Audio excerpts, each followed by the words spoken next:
whatever happened to tap pants? I like tap pants. Can we go now? I'm serious, Vincent. I need your help. All I have is married underwear. And how exactly am I supposed to help you in this arena? Tell me what women are wearing now. Garters? I don't know. No garters. How about that? Yeah, that's okay. Okay, you're not really helping. You know, this could be the week. Lauren's going away with Michael, and I've got a date with Tracy. Things are getting kind of serious, so I don't need okay. I need wow. Hey, you're not gonna get that from me regarding my sister's underwear. Mm. So you like this guy? Yeah, he's great. I mean, he's not perfect, but I've stopped looking for perfect. It's our third date, and I'd like to be ready. At the very least, we're going to be talking about it. Talking about what? Okay, Vincent, it's like this. When you are separated with a small child, the thought actually enters your brain that you will never have sex again. You know, at least with Michael. Don't you have a friend you can talk to about this stuff? My closest friend is currently recovering from cancer. I don't think I can talk to her about sex. It's embarrassing to admit it. Men aren't ashamed of wanting it, but with women, the minute you admit that you have a longing for a basic physical need, you feel like a slut. Oh, this is ridiculous. I have no idea what to get. Maybe I'll get a nice slip. Thongs. What? Thongs. Women wear thongs. Oh, come on. They do. Vincent, I've spent the last 10 years trying to look for underwear that doesn't go up my butt. Why would I spend $30 on underwear that does?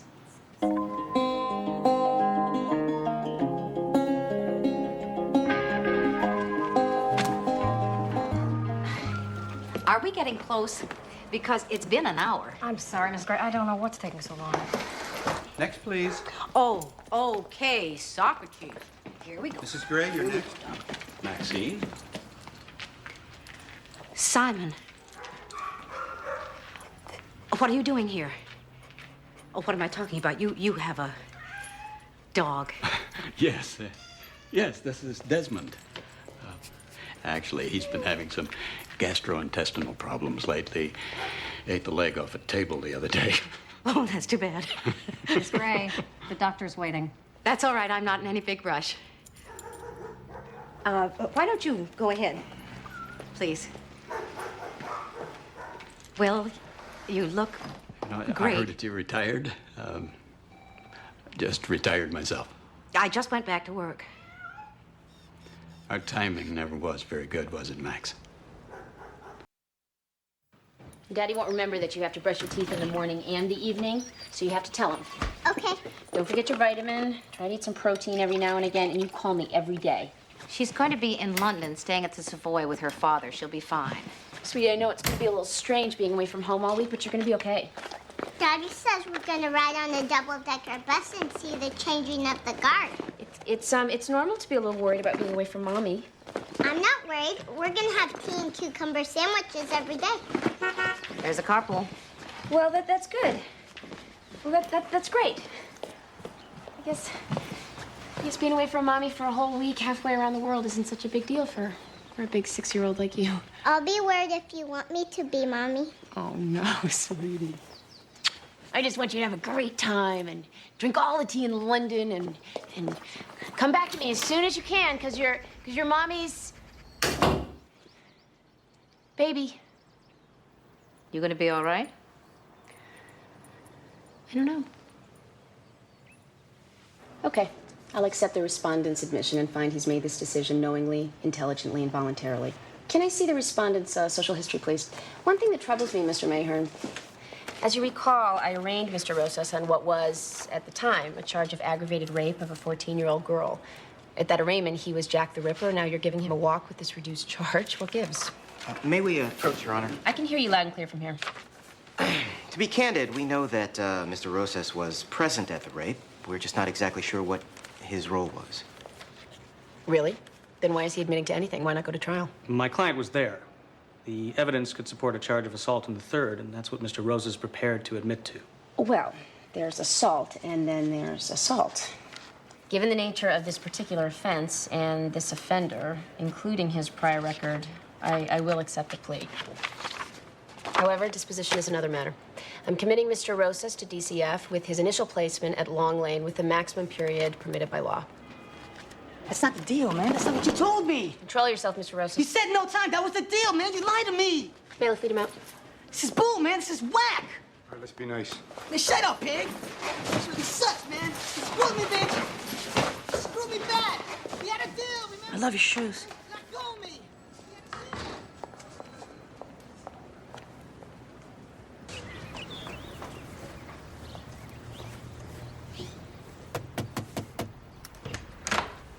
Miss Sandoval? You from DCF? Yes, I'm Maxine Gray. Here. Can we talk for a minute, Miss Sandoval? Before we decide what to do, I need to know a little bit about what happened. Stephanie went out last night and left the baby. I didn't know a thing about it until I heard him crying this morning. I went into her room and the baby's in the crib, soaking wet, screaming his head off, and Stephanie is God knows where. I've had it, Miss Gray, I'm telling you. Stephanie didn't ask you to watch Leo? No, I didn't even know she was gone. You know, this is not the first time she's done this either. It's every weekend. You know, I am Stephanie's foster parent, not the baby's. I got 3 other foster kids in this house. I can't be babysitting. I understand. How long has Stephanie been gone? She went to bed last night with the girls around 9, and I haven't seen her since. You know, that girl has no sense about her. God, she's breastfeeding, right? But sometimes she forgets. Half the time, she doesn't even change his diaper. Stephanie is 16? She's a mother. Mothers are not supposed to abandon their babies. How is Stephanie with Leo? Gentle? Does she play with him, make sure he gets to his doctor appointments? Sure, when she remembers. You know, I don't have any children of my own, Mrs. Gray. I thought I was doing something good here, taking in these girls with their babies, but she's not even grateful. Doesn't even seem to care. It's hard to be 16 and have a baby. Too bad. At some point in life, we have to stop making... Leo? What's going on? Your Honor, we move to dismiss. There is no case here. The mere presence of Mr. Pratt during the commission of this murder does not constitute a crime.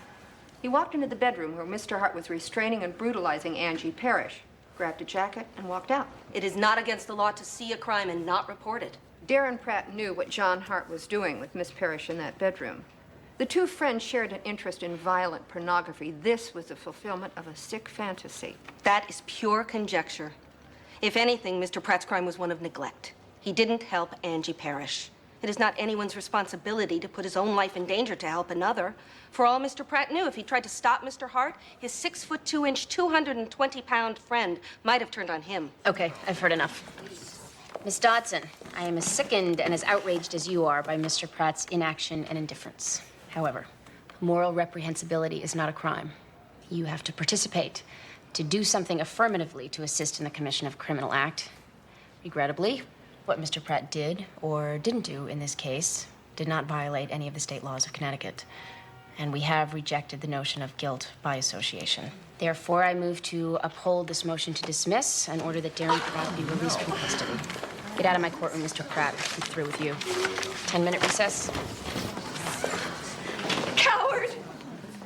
That boy killed my daughter. He stood by and he watched her die, and you are a coward! For the 19th century, that son of a bitch would never have made it to a courtroom. The lynch mob would have taken care of him. I'm not sure if that's such a bad thing. I exaggerate. Kid's a punk. I know guys like that. He'll be a sinner one day. Next up, you got the Weststone custody dispute. Here are the psych valuations. These people hate me.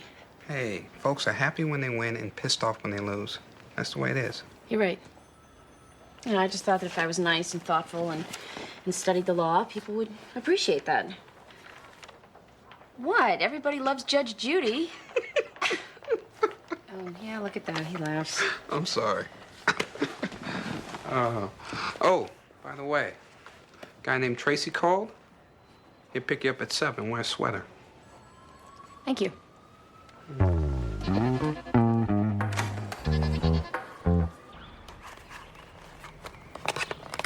Okay, Leo, here we go.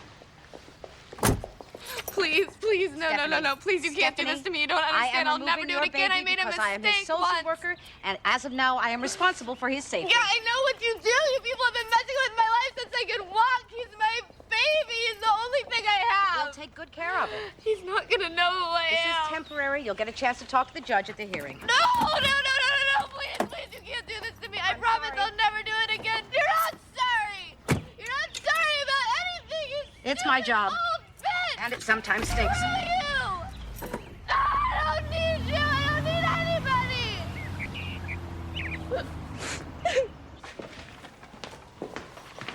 The hospital records you summoned her here, Your Honor. By the way, love your hair. Thank you, Donna. All right. Mr. and Mrs. Whetstone, regarding the custody of your daughter, Karen. I've read the psych evaluation, and what concerns me is Karen. According to the report, she's a very disturbed little girl. Well, this looks very official. What's going on, guys? We need a moment, Judge, in your chambers. Well, can I wait till later? I'm in the middle of a hearing. There's been a threat A threat? against you. Call a recess.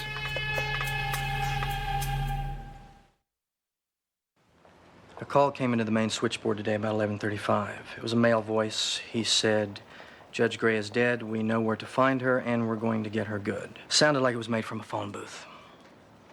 Well, that narrows it down. Have you rendered any verdicts recently that might be controversial? Yeah. My office is handling the investigation. In the meantime, we'll put you under guard. Get a tap on your phone at home and in chambers. We're adding a state trooper in court, and you'll be followed by an undercover car at all times. Isn't this overkill? I mean, threats like this must come in all the time. Judge Ellis was shot to death 2 years ago in the parking garage by an angry plaintiff. Oh, my God. We don't mean to frighten you, Judge Gray. We're just not leaving anything to chance. We'll keep you posted. Stephanie is second-generation foster kid. Her mom was raised in the system, and she abandoned Stephanie when she was 2. I read her file. She desperately doesn't want Leo to end up the same way. She left her baby in a crib and went out all night. She's not desperate enough, Miss Holbrook. I have been her child advocate for 4 years. I've seen Stephanie go through some horrendous experiences. Numerous foster homes, sexual molestation, physical abuse. She doesn't know what it is to be a good parent because she has never seen one. You people don't seem to understand that. You're the reason why she is the way she is. I have a 4-month-old infant that deserves to be safe. Stephanie has you. Someone needs to speak for him. Stephanie is breastfeeding. She deserves a chance to bond with her baby. If your department insists on separating them, you'll have the death of this family on your conscience. Miss Holbrook, I agree. The system is a disaster, but I'm not the system. I'm Maxine Gray, and my job is to do right by this little boy. So I'm going to ask you, do you really, truly feel that a 4-month-old infant in the care of this young woman will be safe? Because that's what I'm looking at. I don't know. I hope so. My mom is a really good person. And she loves me very much. I know that. But sometimes her thinking gets all mixed up. Can you tell me some more about that? Well, she used to be okay, like a normal mom. But after the car accident when I was 9, everything changed. Now, she thinks the CIA keeps track of us wherever we go. So we have to move a lot, sometimes in the middle of the night. And we sleep in our car. Do you go to school, Darcy? Not this year. We spend a lot of time in front of the Canadian consulate because Mom feels safe there. She doesn't like me to be out of her sight. Your Honor, when DCF removed Darcy from her mother's custody, they were living in their car. The child hadn't had a bath for some time. How's your mom treat you? My mom would never hurt me. She's always saying I'm her only reason for living. She's just trying to protect me, Judge. But she's so worried and scared all the time.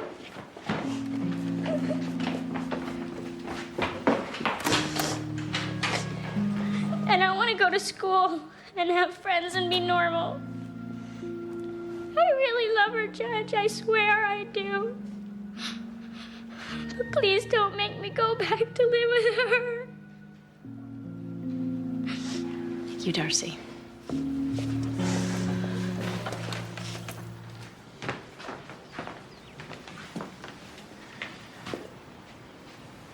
Thank you. What?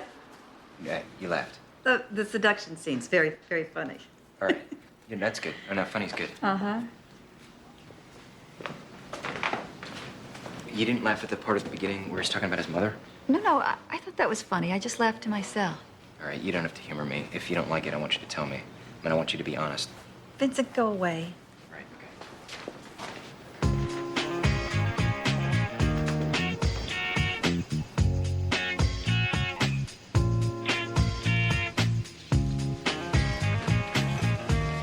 I finished. It was wonderful. Really? Vincent, I had no idea you could write like this. I feel like an idiot asking you to write about my dumb boxes. No, look. I mean, writing is writing. It's even better when you get paid for it. You really liked it? You're a talent. I haven't let anyone read anything of mine since college. Thank you.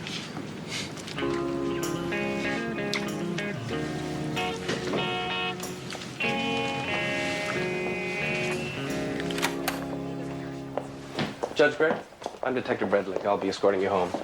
Oh, Fred's bringing your car around to the back door. We'd like you to avoid the garage. well, that's service. Fred, I've got Jag. We're on our way out of the building. Copy? Jag? 10-4. Judge Amy Gray. Ready? Judge Gray, can I ask you something? Well, I'm just leaving. It's kind of important. Officer Redlick, would you excuse us for a minute? Yeah, I'll just stand over here.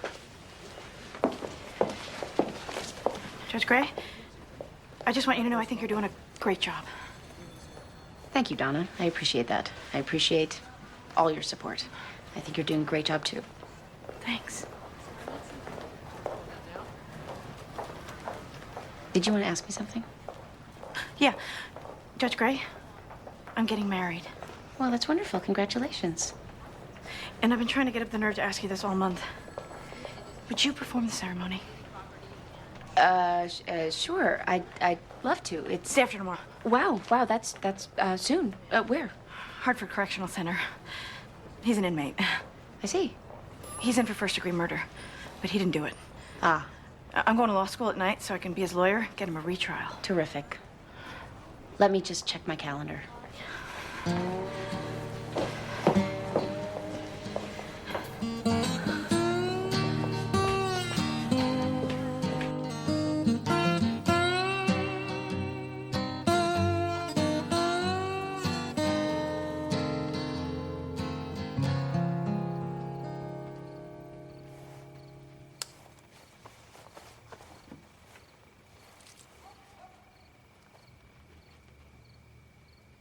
Ridiculous.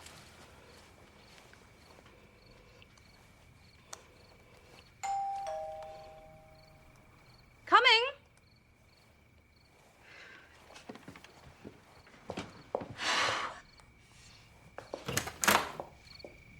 Simon.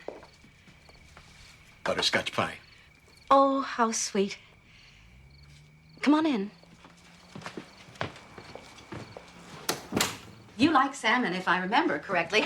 I'm trying a new recipe. Sounds great. Usually I would just poach it, but then I thought, poach salmon. Everybody poaches salmon. For God's sake, Maxine, get creative. Wine? So I found this recipe that calls for brown sugar, butter, and liquid smoke in one of those absurdly complicated cooking magazines. It's a ludicrous procedure. You score the skin, season it, marinate it for 24 hours. By the time you're finished with the whole process, you feel like you ought to shellac the thing and hang it on the...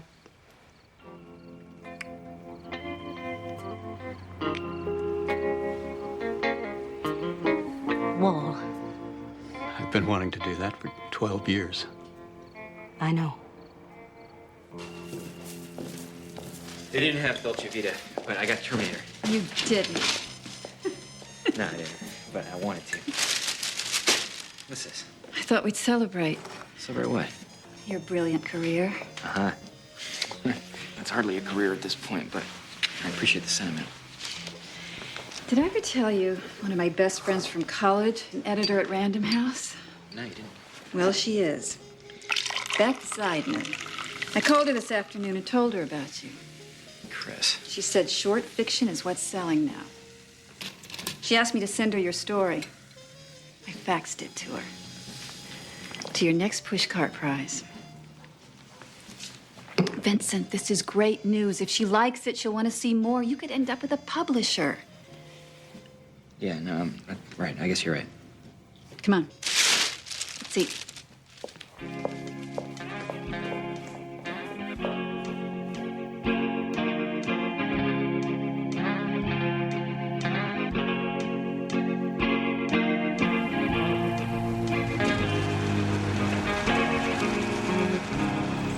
Still there?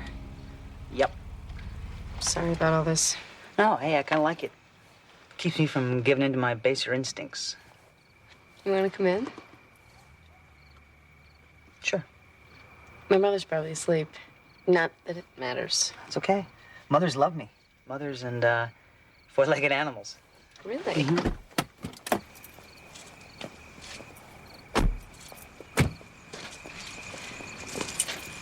You know, Bob, I think we can make it from here to the door. Okie doke, just holler if you need me. You bet.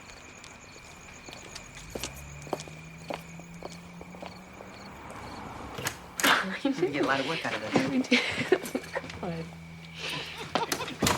You want some coffee? Sure. Yeah.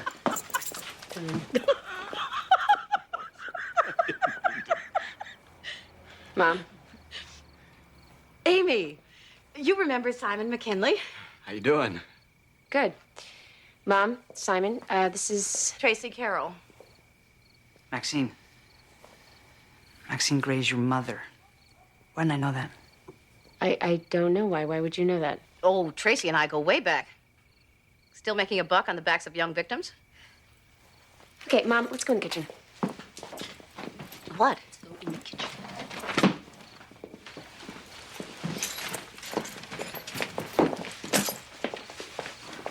Are you drunk? Are you? I don't know what's going on, but Tracy is a guest in our house. I can't believe you said that to him. I didn't invite him, and it's my house, thank you. What is your problem? Amy, that man is a fraud.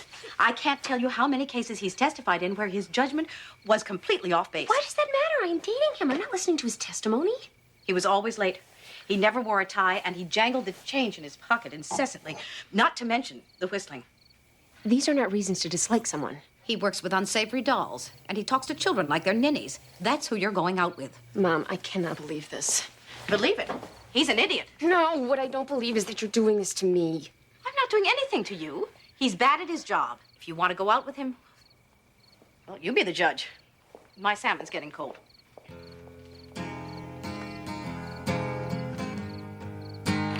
My office is a mess. I am so sorry. I don't know if it's change of life or what. I think it's just your mother. She doesn't like me. No. It's not she doesn't like you. She's just opinionated. No, I think we can say she doesn't like me. But that's okay. She doesn't like any child psychologists. It's up here someplace. This book on juvenile witnesses is really wonderful. It'll really help you out. I'll just get it, and then we can go back to my place. If that's okay with you. Yeah, that's great.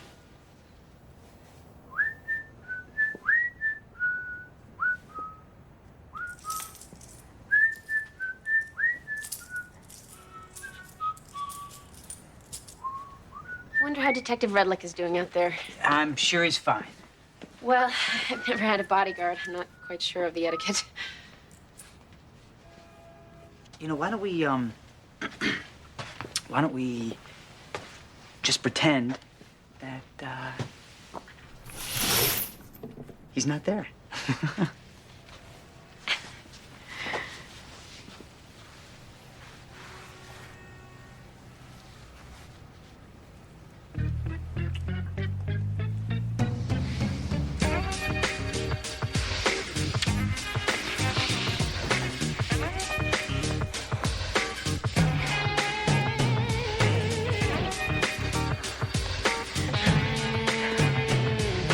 Tracy.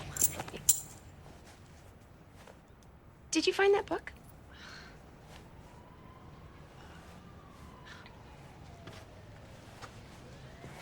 No.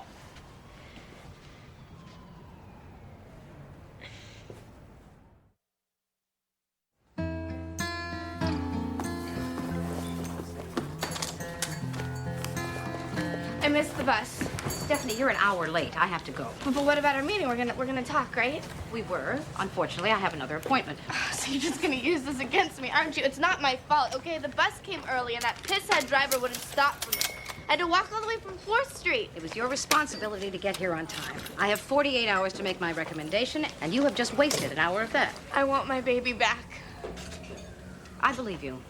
I love him. I do. I love him so much. It's everyone else in this world I can't stand. He's the only one who's there for me. Leo is not supposed to be there for you. You are supposed to be there for him. Right now, I don't think you understand the difference. I do. No, I do. And I'm gonna be 18 soon, and I'm gonna get a place of my own and a job. I You talked missed to two this of woman. Leo's last well child checkups. He hasn't been vaccinated for hepatitis B, polio, DPT. It's not my fault. I couldn't get a ride to the clinic. There isn't always going to be a ride available. No one makes being a parent convenient. Being a parent is a struggle to stay a couple steps ahead of the kid. Blah, blah, blah. You know, I've heard this lecture a million times before. Okay, you're not telling me anything new. I'm doing the best that I can. And I'm sure as hell doing a better job than my mother did. What would you do to get your baby back? Anything. Would you go to school? Stay in your foster home, follow the rules, make all of Leo's doctor's visits, take parenting classes?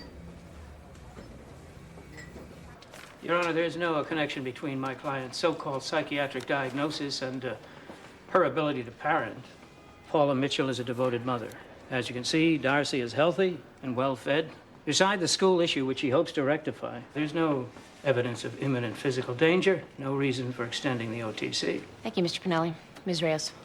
The question is it in this child's best interest to be at the whim of a woman who lives in such fear that she forces her daughter to live in a car and pull up stakes at a moment's notice? Obviously, Miss Mitchell loves Darcy. And as Mr. Pinelli has pointed out, there is no evidence of imminent physical danger in the traditional sense. However, given Miss Mitchell's perception of danger or threat and resulting action, there is a real issue concerning her ability to keep her child safe. At this juncture, I'm going to sustain the OTC. Judge, could I talk? Sure, Darcy.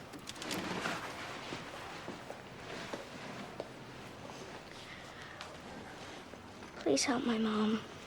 She's all alone now, and I'm afraid she could hurt herself or something really bad could happen to her. I agree. Ms. Mitchell, I've instructed your social worker to make sure you get the appropriate services and proper medical care. I'm hoping that one day soon you and your daughter will be reunited. It's clear how much she loves you.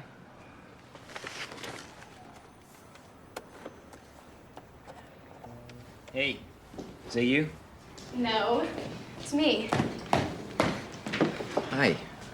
Lori, right? Right. You're Vincent. right. The author. My mom around? No, she had to go to the gallery. So, how old are you anyway? 28. Why? My mother's very attractive, don't you think? Yeah, I do. A lot of people think she's younger than she really is. This must be weird for you, me and your mom. Oh, no, I'm used to it. Mom loves a project. Not that you're a project or anything, but she's just that kind of person. She likes discovering people. Men, mainly. So where'd she meet you? Wait, let me guess. You look handy. Hardware store, right? I'm kidding! My mom told me where she met you. Let her know I came by, will you? Yeah. Look, I appreciate all the effort you guys have gone to, but it's been 2 days and I haven't received any more threats and no one's made any attempt on my life. So if it's all the same to you, I'd like to lose the bodyguards. I think that's a big mistake. I agree. We don't know where the threat came from. We may never know. This is family court. Let's be honest, some days half my courtroom wants to see me dead. But what am I gonna do, walk around with armed guards the rest of my life? Our usual procedures to keep the security up for at least a week before we reevaluate. Judge Ellis Was a tragedy, but he drove around with personalized license plates that said, I'm a judge. I mean, come on. We'll keep the investigation open at Hartford PD. It's fine. Now, if you gentlemen will excuse me.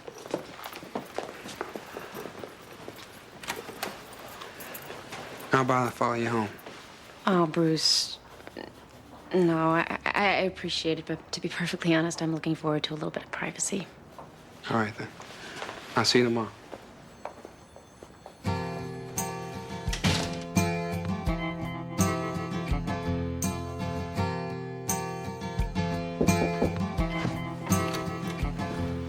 Hi.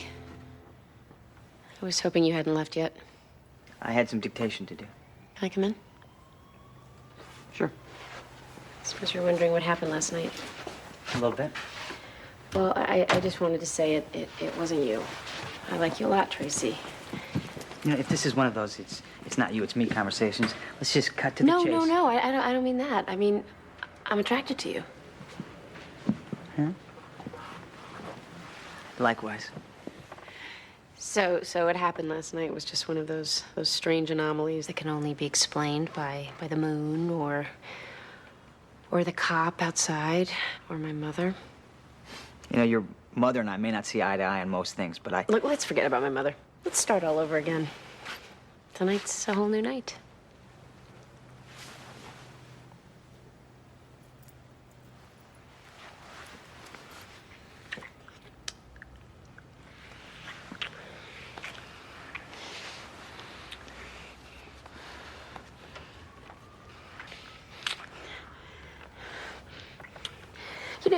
You know what? I can't do this. I'm sorry. Is this because your mother doesn't like me? No, of course not. Okay, well, that bothers me a little bit, but that's not the problem. I understand it's your first time since your divorce. No, not really. Look, if we do this, it means something. Doesn't have to. No, I mean, I can't do it without it meaning something. And I don't think I want it to mean anything. I'm sorry. I think I preferred the it's not you, it's me version better.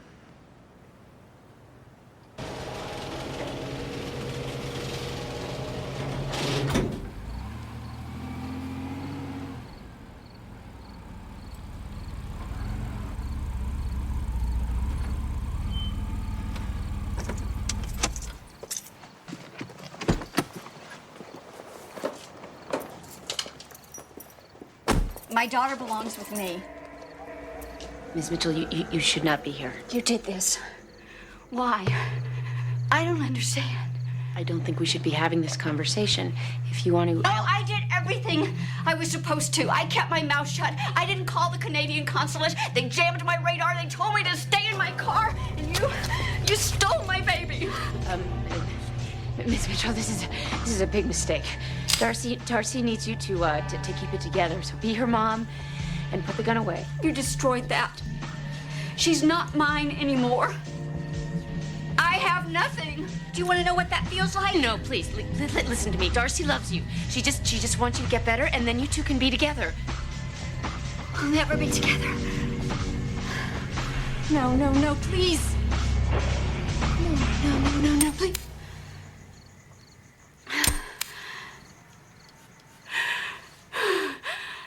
It's over.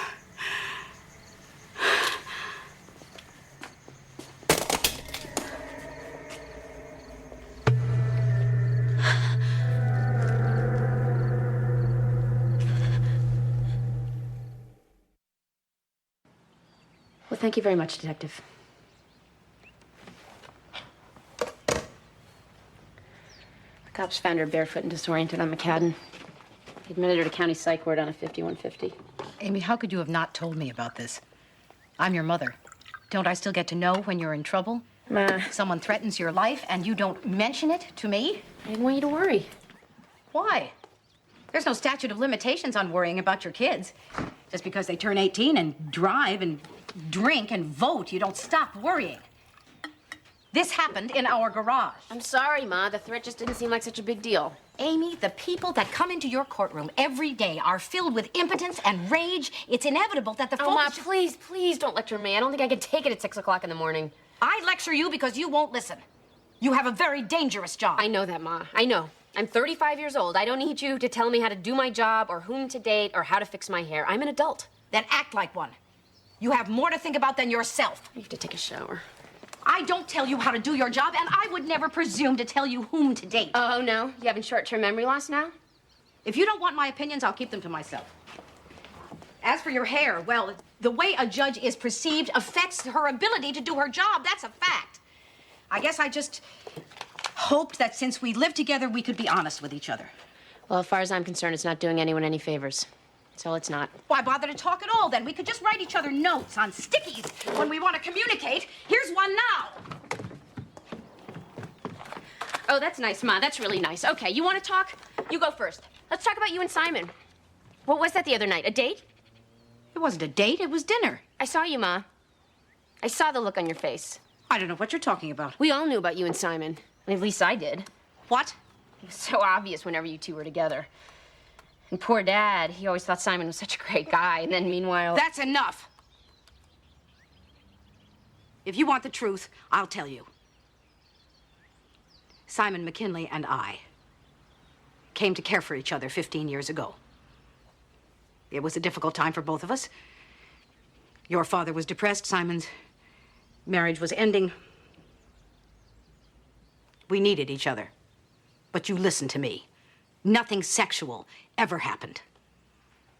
I was never unfaithful to your father. Well, that's great, Ma.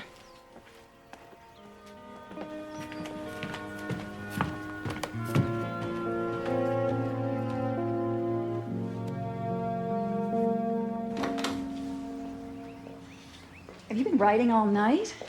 Yeah. Good. I just got off the phone with my friends, the Waldemers. Invited them to dinner tonight. Okay. I want you to be here, Vincent. I think they could be very helpful to you. Really? They're very well connected. Duncan's a professor of literature at Yale, and Muriel's a big fundraiser for public TV, so they know everybody. Duncan specializes in semiotics, so feel free to mention that class you took on Finnegan's Wake. Do you own a suit? I don't think I'm gonna be able to make it. Oh, well, next week then. Chris, I appreciate the fact that you liked my story. I more than appreciate it. But I'm not gonna be anybody's project. My project? What, because I sent your story to a You have friend? no right to send my story to anybody without asking me first. Okay, I guess I should have checked with you. I was just trying to help. I need your help. And I don't need a suit. Vincent? What's this? It's the entire catalog of Chris Osborne decorative boxes. Hope they're a big success. Go to hell.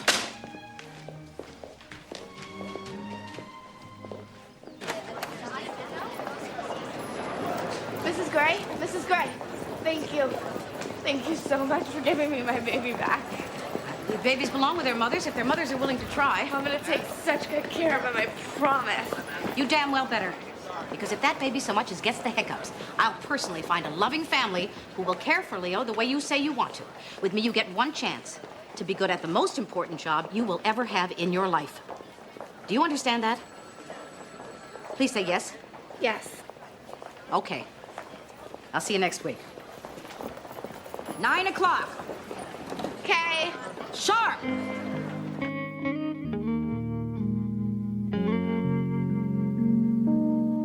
Do you, Donna Kozlowski, take this man, Oscar Ray Pant Jr., to be your lawful wedded husband, for richer and poorer, in sickness and health, forsaking all others, for as long as you both shall live? I do. Do you, Oscar Ray Pant Jr., take Donna Kozlowski to be your lawful wedded wife, for richer, for poorer, in sickness and in health, forsaking all others, for as long as you both shall live? You bet. Donna tells me that you've written your own vows. That's right.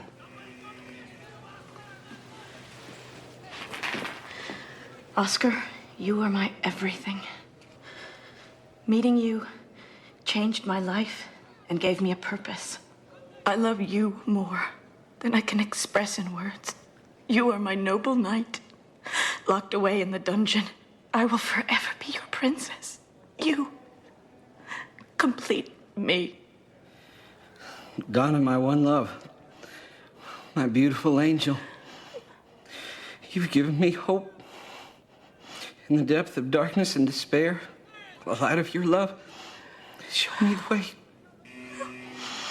You light up my life. You give me hope to carry on. You light up my days. and feel. I didn't cry that much at my own wedding. I don't know what happened to me. It was just so simple and uncomplicated. It's just two people really connecting with each other. And you know what? It wasn't about sex. They will never consummate that marriage. It was about two people really loving each other. What's he in for? Heck, his mother to death with a meat cleaver. Nice. These people don't have commitment problems. Is that what's wrong with you? I don't know. I don't think so. I really tried with Tracy. But I found myself almost sleeping with him just to show Mom. And then it occurred to me that was a big mistake. I wasn't ready. He was the wrong guy. I just wanted to go home and watch TV. I know exactly what you mean. I blew up my relationship today. Why? For no good reason. Because I was afraid. Of what? I don't know. Her expectations. Yeah, I saw who she wanted me to be. I knew there was no way I could live up to that. You know what I mean? Hell yeah. I married that. I knew I shouldn't get involved. That we can never be together without it meaning something. Stupid. So I ended up hurting her. It's weird what happens when a marriage dies. They say it's the end of a dream. I think that's true. It's precisely why I've never gotten married. Yeah, but just because the dream dies doesn't mean you stop dreaming, does it? We had Mom and Dad as role models.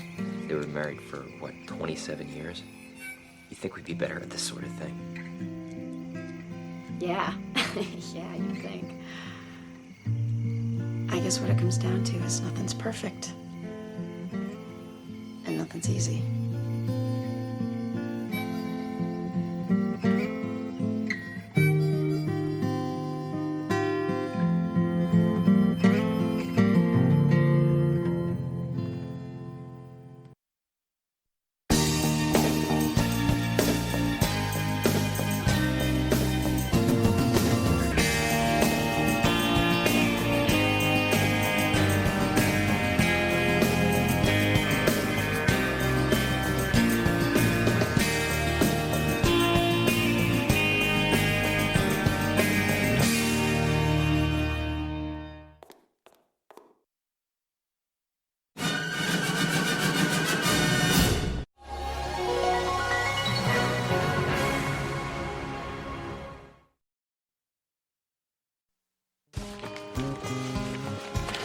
Starving. How many cases till lunch? Just one. Good.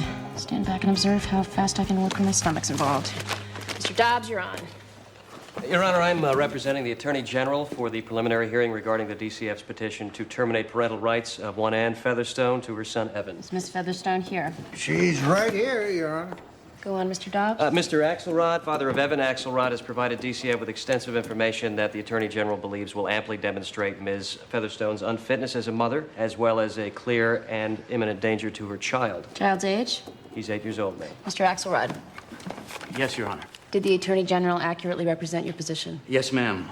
I don't think my son is safe in his mother's care. Now, I see here that you never married Miss Featherstone. You've had very little contact with your son. Why are you taking this action now? Because it's only recently that the boy's mother has become a witch. What? A witch.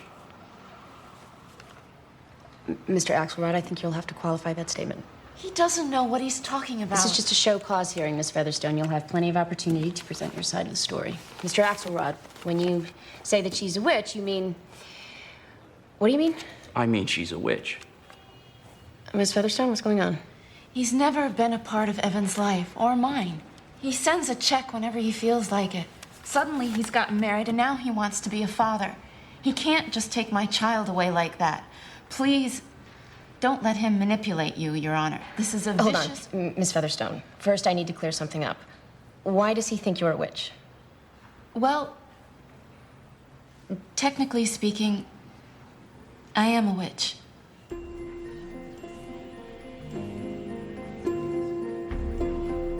Two kids, boy 16, girl 15. School nurses reported incidents of chronic bruising. Teachers have reported incidents of acting out, inappropriate sexualized behavior. Anyway, the family's name is Compson. They live over by Westbourne. Just a moment. That name is familiar. Well, they're repeat customers. DCF investigated the same family 5 years ago. But they lived in Marlow. That's right. They moved to Westport a few years ago. I worked that case. We went out a couple of times, but nothing was ever established. Well, unfortunately, most of the paperwork's disappeared. Was there evidence of abuse? It was inconclusive. Judge Cranston believed she's just accident-prone defense. What do you think was really going on?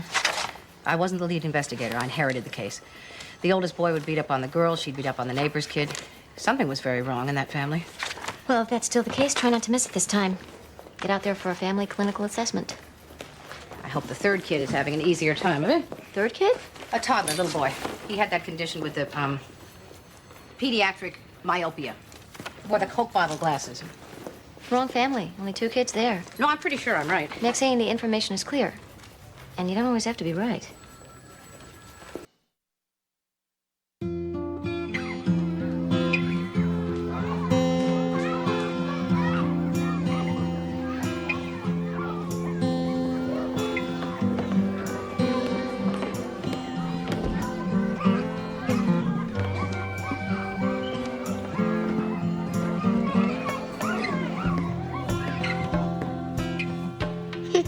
I don't mean dumb fakos like in a white sheet going, ooh.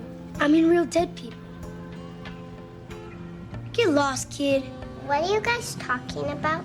You can't listen. You're too young. I'm in the 1st grade. I stay up until 9 o'clock. Okay, if you really want to hear, I'm talking about the ghost of the red coat. There's no such thing as ghost. Oh, yeah? He was a British soldier in the Revolutionary War until one day he was captured by the Bluecoats and thrown into the dungeon. All they gave him to eat was one tiny little bowl of porridge every day with bugs crawling around in it. Bugs? Hundreds of bugs. After a while, he got so weak he couldn't stop the rats from eating him. First they ate his eyes, then they ate his tongue. Now, every year at Halloween, the ghost of the Redcoat comes back. He goes by every house, looking in the windows, looking for kids to get, especially little girls with long hair. And if he catches you looking at him, he kidnaps you, and he steals your voice, and he locks you in a dungeon for the rest of your life. Wicca is probably the oldest religion in the world. Thousands of years older than Christianity. It's not a religion. It's a bunch of nutcases who run around in the woods in long robes with deer antlers on their heads. Don't interrupt, Mr. Axelrod. This conference may be off the record. Doesn't mean I'm not in charge. Your Honor, we might practice some elaborate rituals, which to an outsider might seem strange, but you can say the same thing about Catholicism. Catholics don't chant and cast spells. No, they just light candles and pray to saints. What's the difference? I'm warning you about these outbursts, Mr. Axelrod. Your Honor, I mean no offense, but are we gonna get a history lecture on Wiccanism? Yeah, if your office is going to allege that Ms. Featherstone's practice of witchcraft is dangerous to her son, then I have to know what witchcraft is. Now, Ms. Featherstone, continue. Your Honor, the word witch gives everyone the wrong idea. We don't go around putting hexes on people. We're just trying to live in a way that's closer to nature. Your Honor, I move for a summary dismissal of this petition at this time. The Attorney General has not come remotely near the suggestion of any substantive concerns that justify violating my client's civil rights. Mr. Dobbs, so far, I haven't heard anything that represents a danger to the child. I'm getting to that, Your Honor. Last month, Miss Featherstone discontinued administering an antibiotic that the boy's pediatrician had prescribed for an ear infection. Mr. Axelrod took the boy back to the doctor, got him back on the medicine. Medical reports indicate that there could have been permanent hearing loss imminent. We have records stating that the boy's situation was never that serious. Your Honor, may I say something? Go ahead. Your Honor, these people are insane. They chant and offer burnt offerings to weird pagan gods you never heard of. It's crazy, and I don't want my child exposed to it. For 8 years, you never cared what he was exposed to. And you're sick. You need help. You abandoned us. You're using this to steal my child. What you're doing is sick. It's evil. Your Honor, can't you see that? I'm not on trial here, Anne. Okay, calm down. I'm going to set this for trial.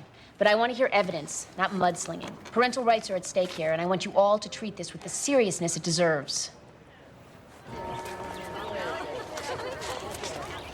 I miss your office hours? Ah, there he is.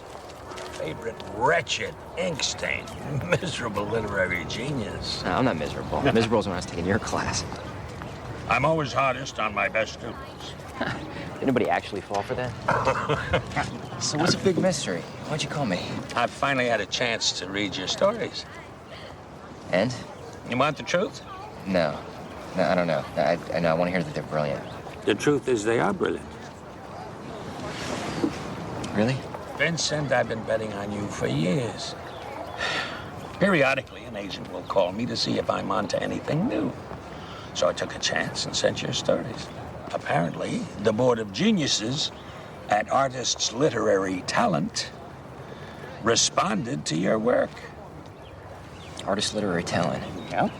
Really? One of the agents was a fellow English student here. She remembers you. Her name was Hillary Baker. Hillary Baker? Mm-hmm. No. No. What? Hillary Baker is the single most evil entity I've encountered in my life. So she became an agent. So what else is new?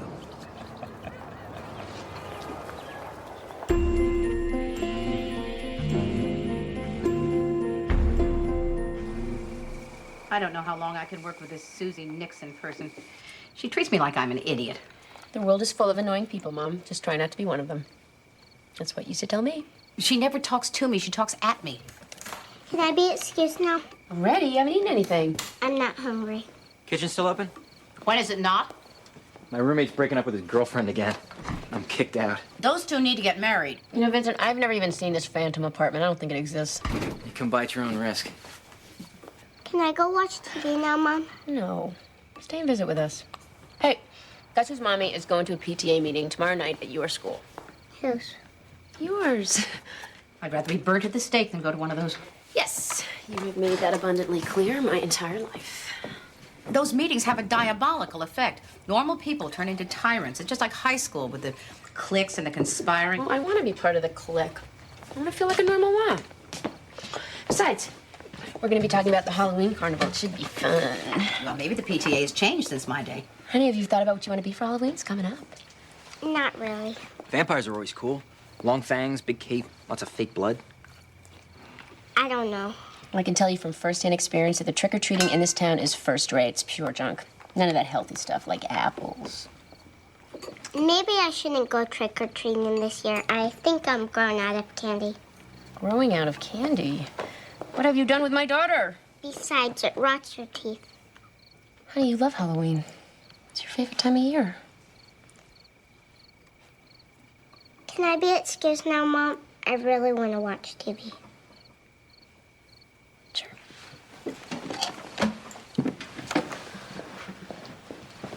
Okay. That's not normal. Give her time, she'll come around. Yeah, but what if she doesn't? We can't miss Halloween. It's like missing Christmas. Don't worry, Amy. I'll go trick-or-treating with you.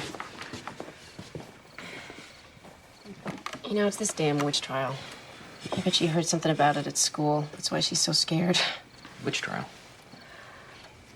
I didn't say that. Amy. I gotta go talk to Lauren. She did say witch trial. It's been known to happen.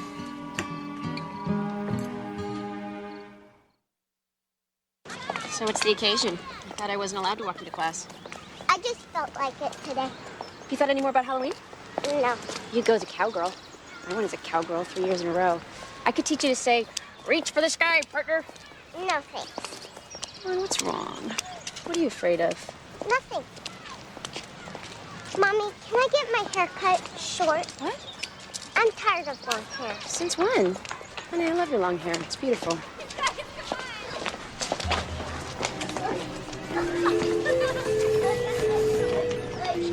Sweetie, I wish you would tell me what's bothering you. Promise you'll think about it? Me getting a haircut? Yeah. I'll think about it. I gotta go. Bye, Mom. Kiss!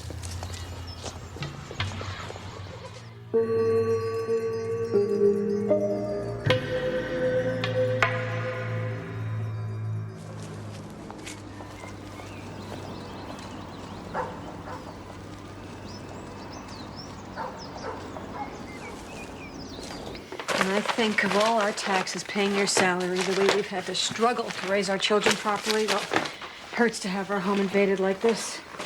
The DCF doesn't choose who we investigate. We're required to follow up on all reports. But you probably know that based on your previous experiences with DCF, don't you, Mrs. Compson? That was years ago and nothing ever came of that. No school for you today? I'm sick. She has asthma. It flares up every now and then. Teresa's school nurse has stated that she's concerned about excessive bruising. Any idea where that's coming from? We play field hockey in gym class. I bruise easy. She's got thin skin. It's hereditary. Teresa, is there something you want to tell me?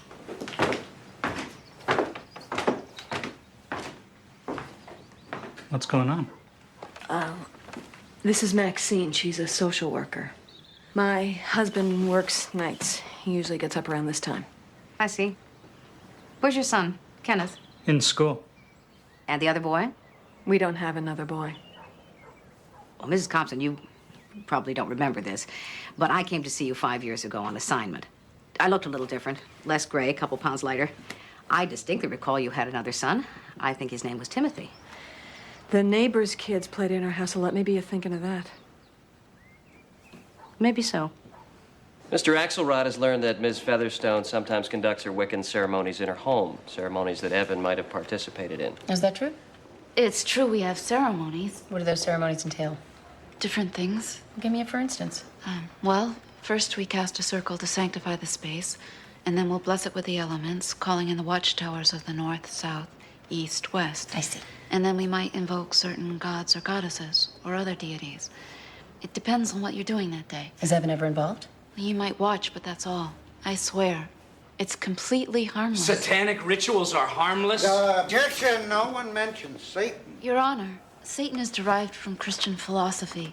We don't acknowledge Satan on any level. Your Honor, once again, these questions focus on Ms. Featherstone's religious observance and therefore are inadmissible as evidence. Yeah, I agree. Move on, Mr. Dobbs.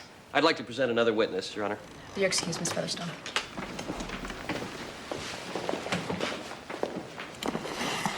State your name. Joanne Arnold.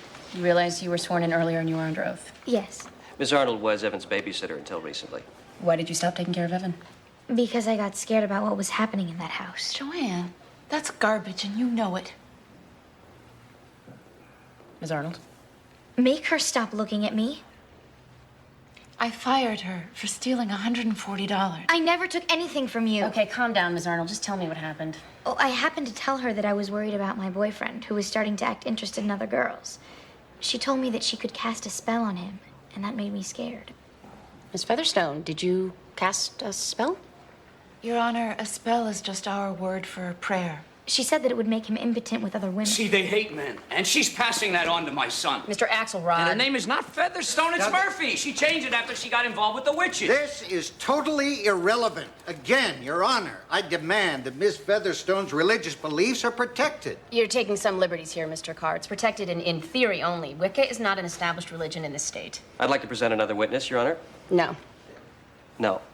Approach the bench. You're excused.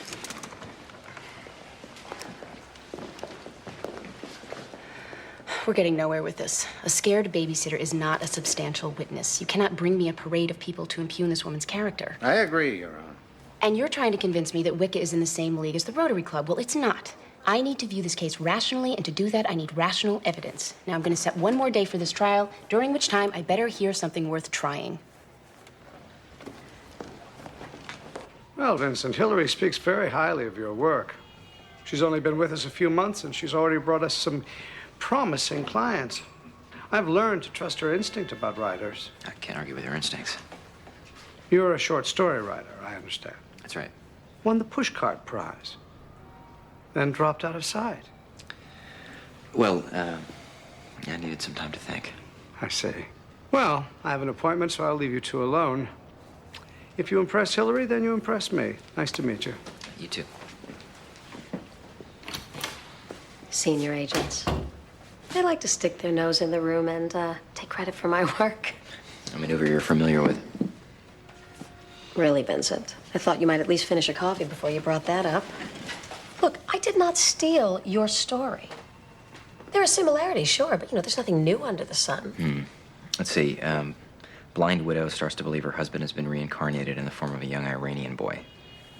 No, you're right. That's a universal story. Okay. Whatever happened in the past, let's put it aside.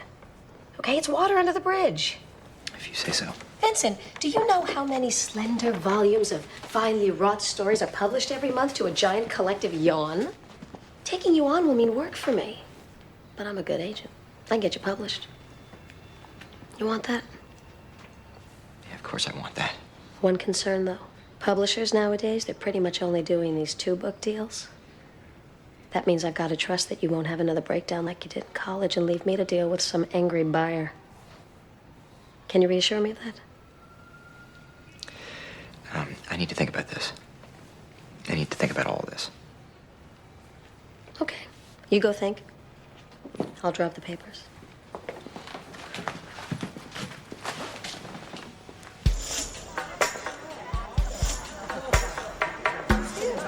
So I told her that my son is the best 6th grade swimmer in the school, and if she hadn't seen it, well, what's her problem?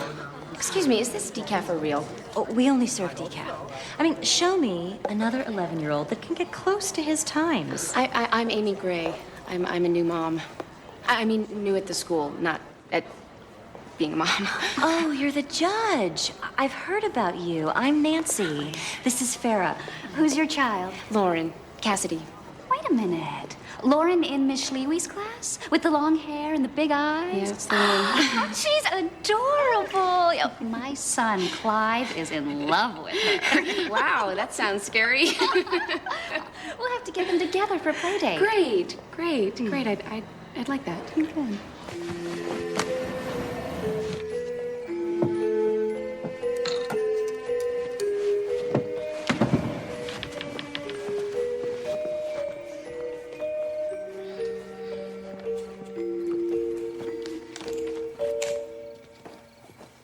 Lauren, what are you doing? Cutting my hair. Give me those, please. You are not allowed to handle scissors.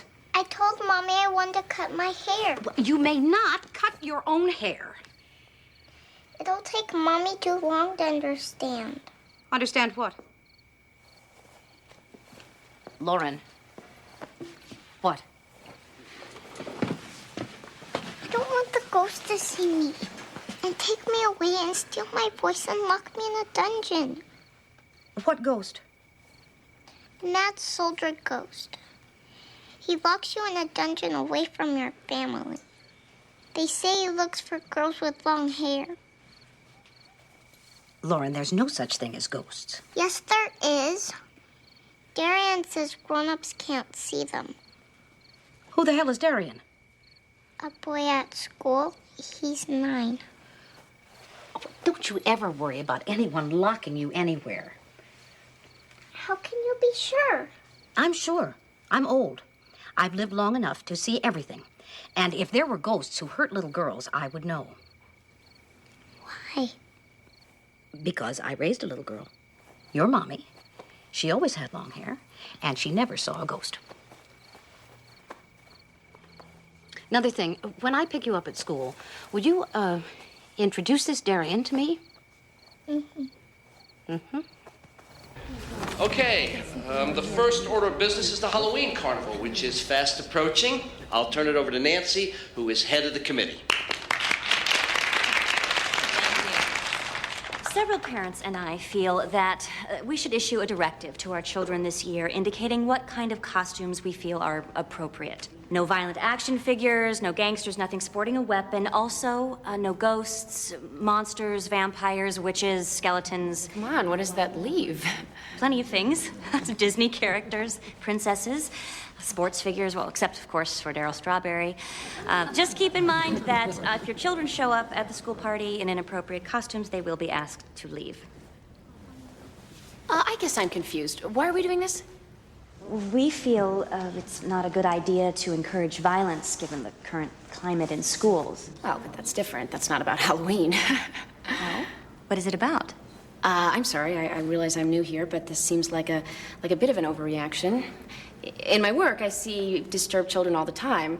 I can't point to a case where the behavior is linked to Halloween costumes. Look, Miss Gray, committee members have been discussing this for months. Perhaps if you had joined the PTA earlier. Okay.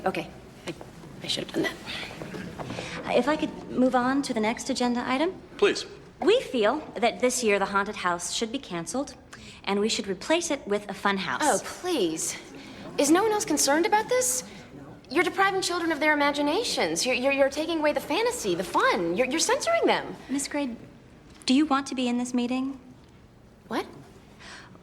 We're all in agreement here. You're holding up the process.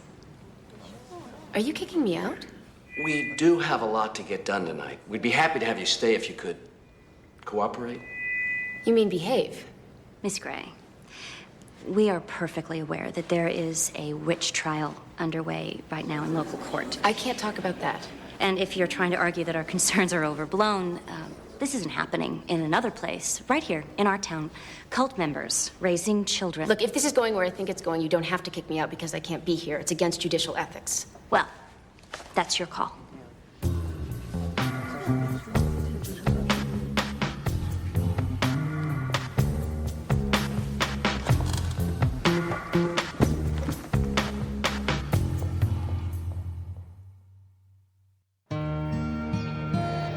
They hated me.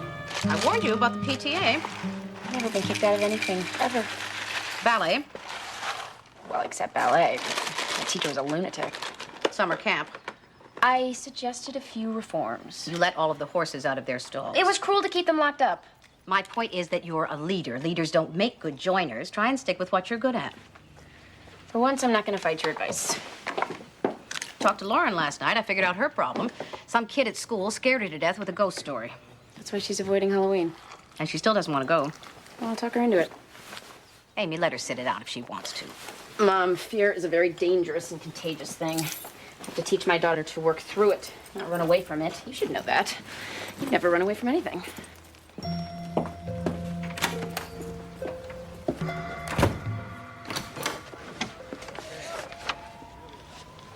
House calls. Is this what agents are doing nowadays? I live in Connecticut, Vincent. No one can afford to live in a city. What's this? Agency papers, just standard contract. That is if you want to risk signing with us. Thanks. I'll have my battery of high-priced attorneys go over this. I was thinking we should discuss your story collection. Yeah, why? Aren't they finally wrought enough? I think they should be a novel. Short stories are impossible to sell, and their day is come and gone. It's not a novel. Well, I think it should be. They're all linked, right? Smooth them up into a novel. And I think we could take you on. It's the first time you mentioned turning the collection into a novel. Hey, look, if you enjoy obscurity, stay there. Or maybe you want to take me to dinner and explain to me why you should not compromise your pristine vision, and who knows? I could be persuaded. Hillary, I'm sure that there are those people that are turned on by this kind of manipulation. But I'm not one of them. Hold on to that, okay? For when the dark night of the soul kicks in.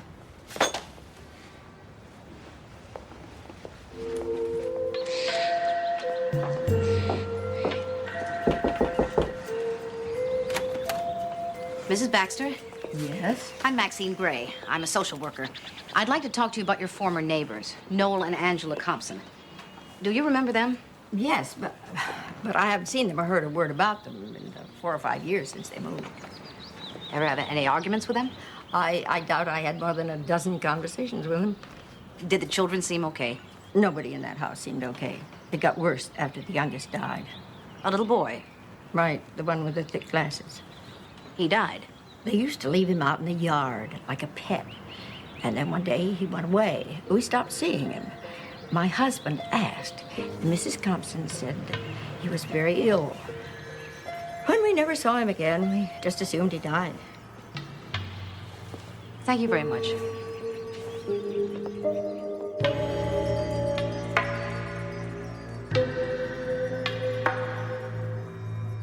Mr. Dobbs, have you any more witnesses today, or can we start to wrap this up?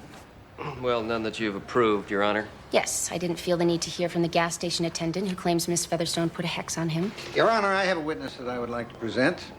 I have invited Lyle Warner, an attorney with the Wiccan Anti-Defamation League, to join us. There's actually such a thing as the Wiccan Anti-Defamation League? Yes, ma'am. Well, I welcome a voice of reason. Ms. Warner, you've been sworn in? Yes. Did Mr. Carr explain that Miss Featherstone's parental rights are at stake? Yes, I'm often asked to provide background in legal cases where Wicca is involved. I've reviewed the case thoroughly. And you believe Miss Featherstone is being unfairly accused because of her beliefs? No. No? We are very selective about who we defend, and we're not willing to take up her cause. Your Honor, this testimony is not what we prepared. I was only asked to testify. No one told me what to say. Your Honor, the witness has turned hostile. Mr. Carr, let me hear her testimony. Your Honor, Wicca is only just starting to step out of the shadows. We can't afford to put forth a negative public face. Miss Featherstone's behavior does not fit our profile. She isn't our type of person. Are you saying Miss Featherstone is a bad witch? Yes, that's what we're saying.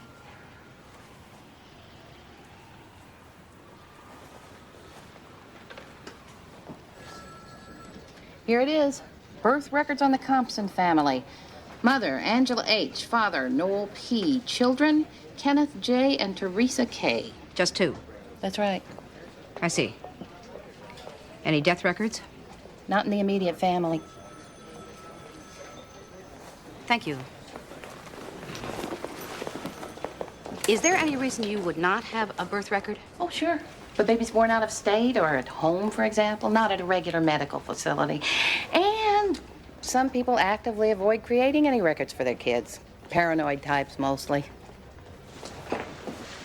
Okay, that's it. I've given this trial as much serious attention as I intend to. There's no obvious sign of abuse. Court's adjourned today. I can't hear any more evidence. I'll simplify it for you. I'm not going to fight Mitch anymore. I just want to surrender my rights. Well, we really need to discuss this in court. There's no more discussion. I won't come back. I better come inside.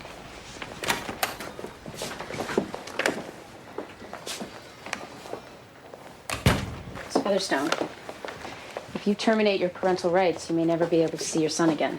So think about what you're saying. Judge Gray, I know I'm not the best mother, but I love my son. I always figured that made up for a lot. I've always figured that too. Today I was fired from my job. I've been there for 4 years. I'm pretty sure it's because my boss found out I was a Wiccan. They can't fire you for that. Actually, they have plenty of reasons they could fire me. I'm not exactly the world's best waitress. Okay, but that's just a job. You can always get another job. You can't replace your relationship with your son. My own congregation turned their back on me. Well, that was politics. There are the phone calls and the hate mail. Last night, someone broke all the windows of my car. We'll get the police. We'll post around-the-clock guard. I'll file for an order of special protection. Judge Gray, I know why all this is happening. Because I've never chosen to behave like other people.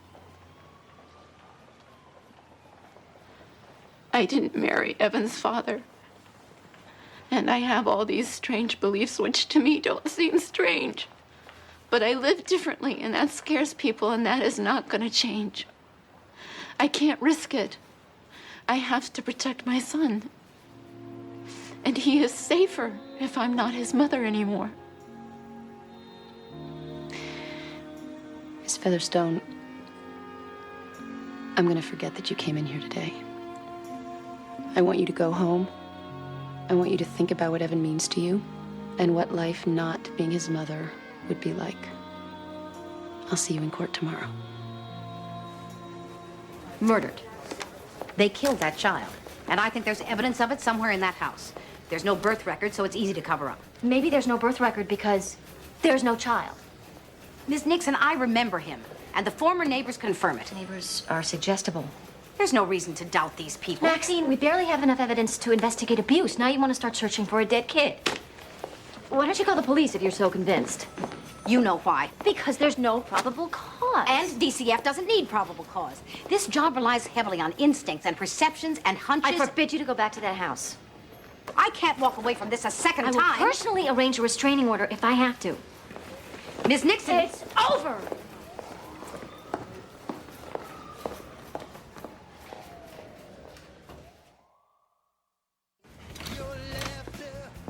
Hey, what are you doing here? You told me to stop by sometime this week, so I'm stopping by. All right. All I got is peanut butter and banana sandwiches. That sounds good. Coming up. You want a soda? Sure. Afternoon delight. Yeah.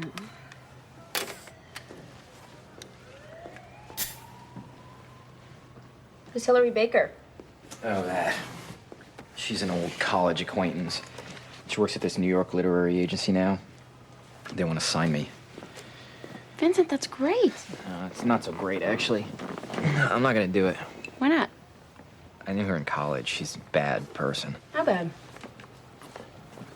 There are people that you don't like, right? And then there are people that bring down the quality of the human condition. Okay, that's bad. It gets worse. We had this one tequila-related incident. Me and Hillary in college.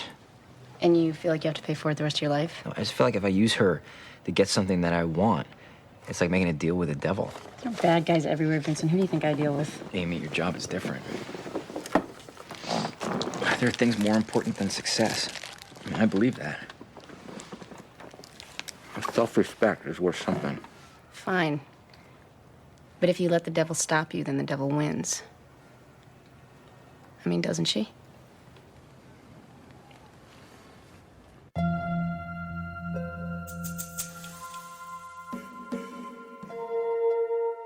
My parents aren't home. That's all right. They don't need to be. You can't just come in here. Actually, I can. Well, stop her, Kenneth. Go call Mom.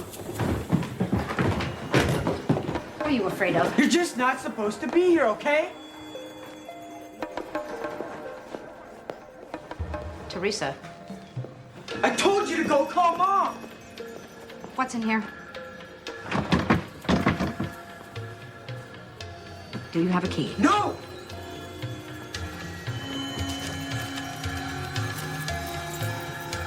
May I ask why you don't want to work with Hillary? I don't feel comfortable. I've got to say, I don't feel comfortable bringing you in without her. You were her idea, you know. It's a deal breaker for me. That's all. I would be really happy to sign with ALT, but there are other agencies. Oh, really? Which ones? I don't feel at liberty to say. You're making this difficult, Vincent. We haven't even taken you on, and you have demands. Makes me worry about the future. If you would just take a look at my work, I would appreciate that. And I'll accept any decision that you make. Thanks. You're certainly going out on a limb here. Hillary must really rub you the wrong way. It would help if you told me why. I'd rather not.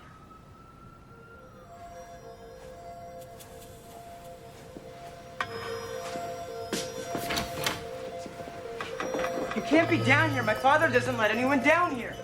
Why not? What's your father hiding? Hiding nothing.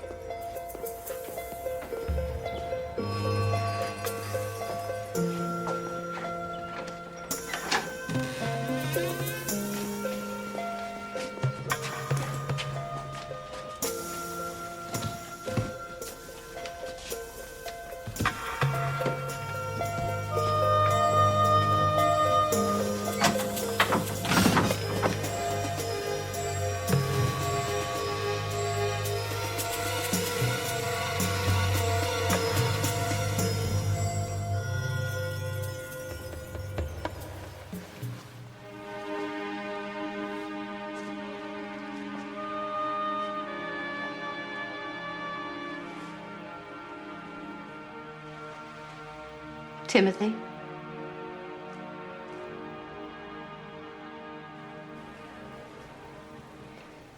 We have to start. Where's your client, Mr. Carr? Ms. Featherstone has informed me that she is no longer contesting Mr. Axelrod's charges.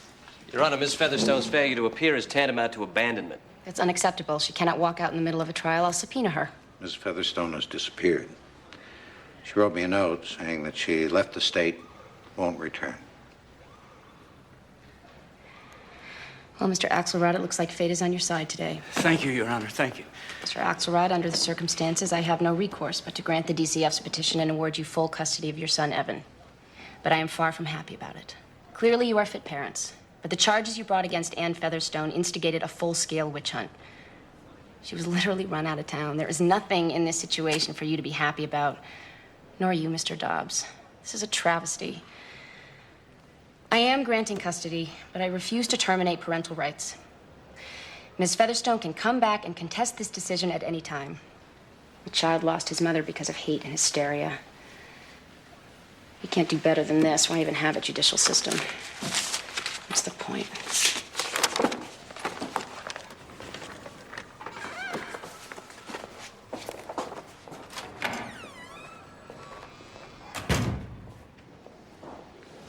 Bad day? I needed to wind down someplace before going home. I'm not ready to be a mother and a daughter just yet. Where's your roommate? He's getting back together with his girlfriend. Watching their antics makes me glad to be alone. Nah, you need a girl. Well, I had one. I screwed that one up. I told you. You didn't tell me about her. Oh, yeah, that's right. She was just this smart, beautiful, funny, talented, rich woman. Not my type. You miss her? When I let myself. It's funny. It's only at the end of a really bad day that I feel lonely. Just need someone to make me laugh. Hey, I'm working on it. And rub my feet. I made you a drink. That's all you get.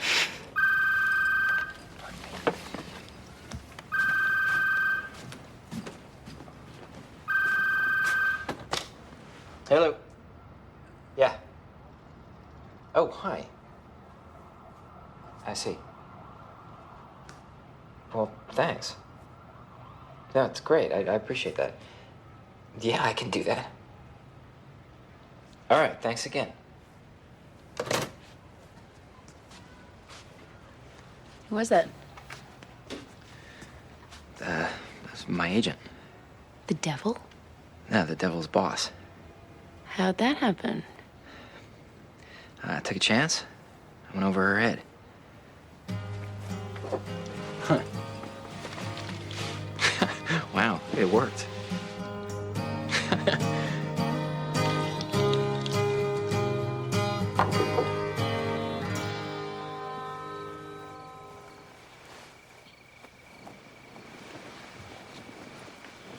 Hi, Mommy. I didn't mean to wake you up. It's okay. You know, I've been thinking about Halloween. I think maybe you should go as an angel. Because angels, you know, scare away ghosts. They do? Absolutely. Can I have wings? Wings, halo, the whole bit. What will you be? An angel's mommy.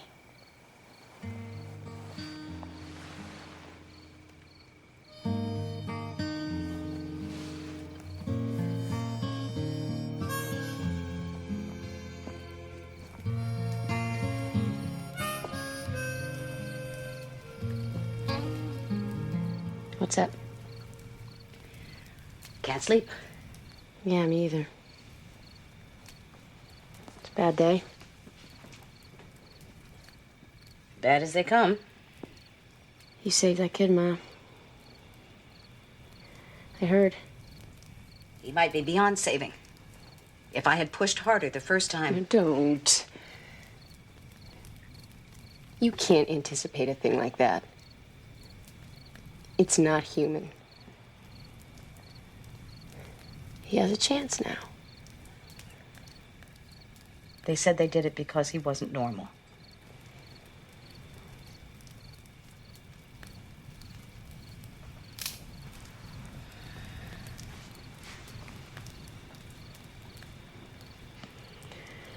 Let's make pancakes. It's 2 a.m. So what? That's a very good point. You mix, I'll flip. You always flip. My house, my rules.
I know it's early, but if I call any later than 8, no one answers the phone.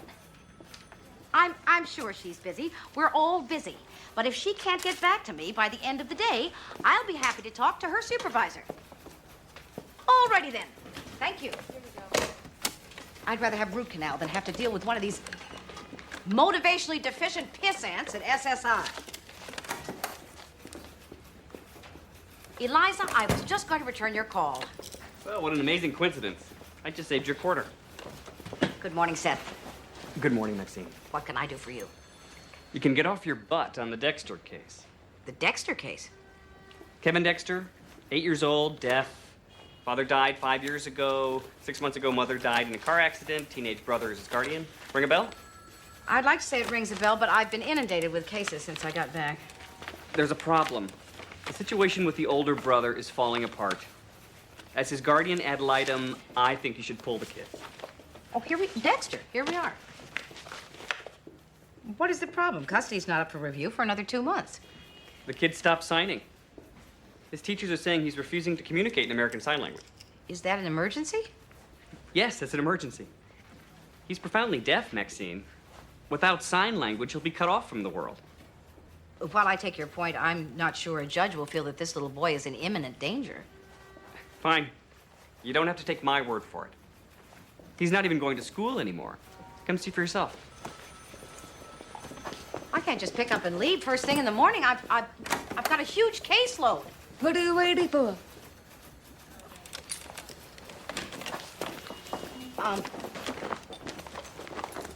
Hang on. A writing job? A job teaching writing. Vincent, that's great. I don't know. What?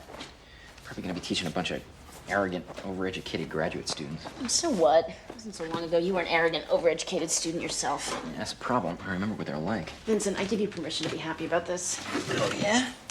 Okay. You're right, it is kind of cool.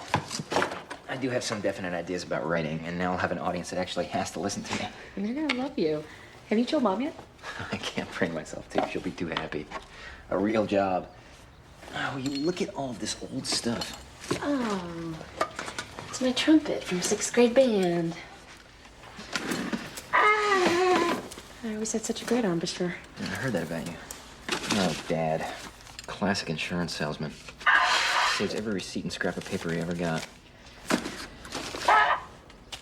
Letter from Aunt Rose. Thank you for the fruit basket. Well, I'll miss Uncle Buddy so much, but he's in a better place now. 1967. April 16th, 1962.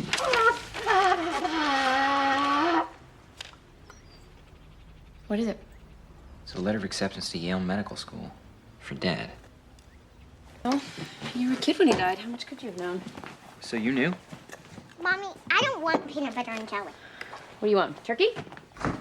Well, I'm not surprised. He was a smart guy. I mean, I didn't know he applied to medical school, but... No, I want to buy lunch. It's taco day. Applied. He was accepted. Please. Why would anybody choose insurance over medicine? Take a quarter. Now put this in your pocket and don't lose it. Thanks, Mommy. Can you even imagine Dad being a doctor? Yeah, he was a math science whiz. He used to help me with my chemistry homework.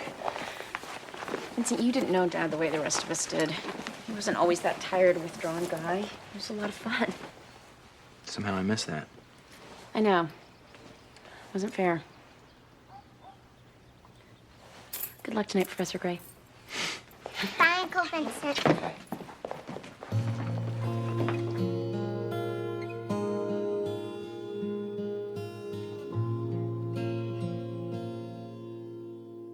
Look, I absolutely cannot get here before 8:45. All I'm saying is it would help you out in the long run. Judge Melvoin gets in before 8. Judge Melvoin is 100 years old. I doubt he's making lunch and doing carpool and looking for lost shoes every morning. He might be looking for lost shoes. It's not easy, Bruce. You wait until you have kids. You'll see. You become very intimate with your shortcomings. Shortcomings? I thought you were perfect.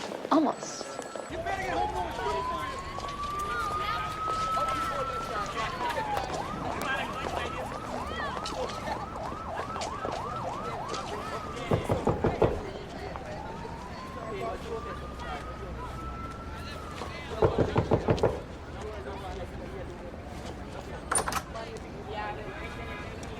Hello?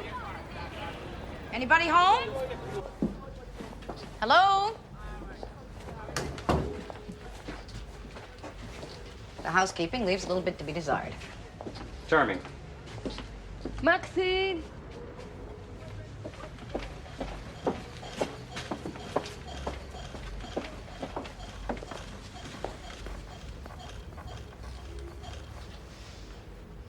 Hey, Kevin. How are you?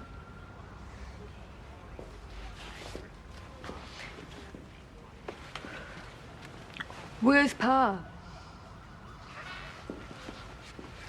Kevin, I'm Maxine Gray. I'm your new social worker. We're just here to see how you're doing. Why aren't you at school?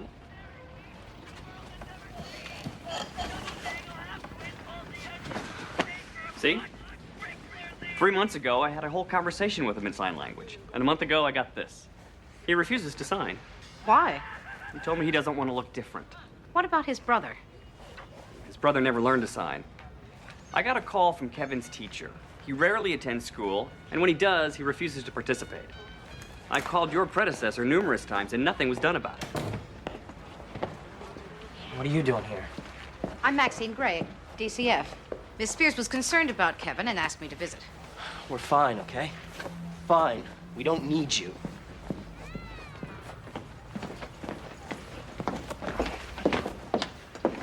Paul, why isn't Kevin going to school? If I miss the alarm, he does too, that's all. How often is he here alone when he doesn't go to school? Landlady checks on him. Anyway, my shifts change all the time. Sometimes I'm here, sometimes I'm not. Can't afford a babysitter. He's a good kid. He doesn't get in any trouble. Go put some clothes on, okay, buddy? Paul, why are you encouraging him not to sign? I'm so sick of this deaf chick hassling me, you know? And who appointed her guy? The court appointed her guardian ad litem for your brother. It's her job to look out for his best interests. She's concerned, so am I.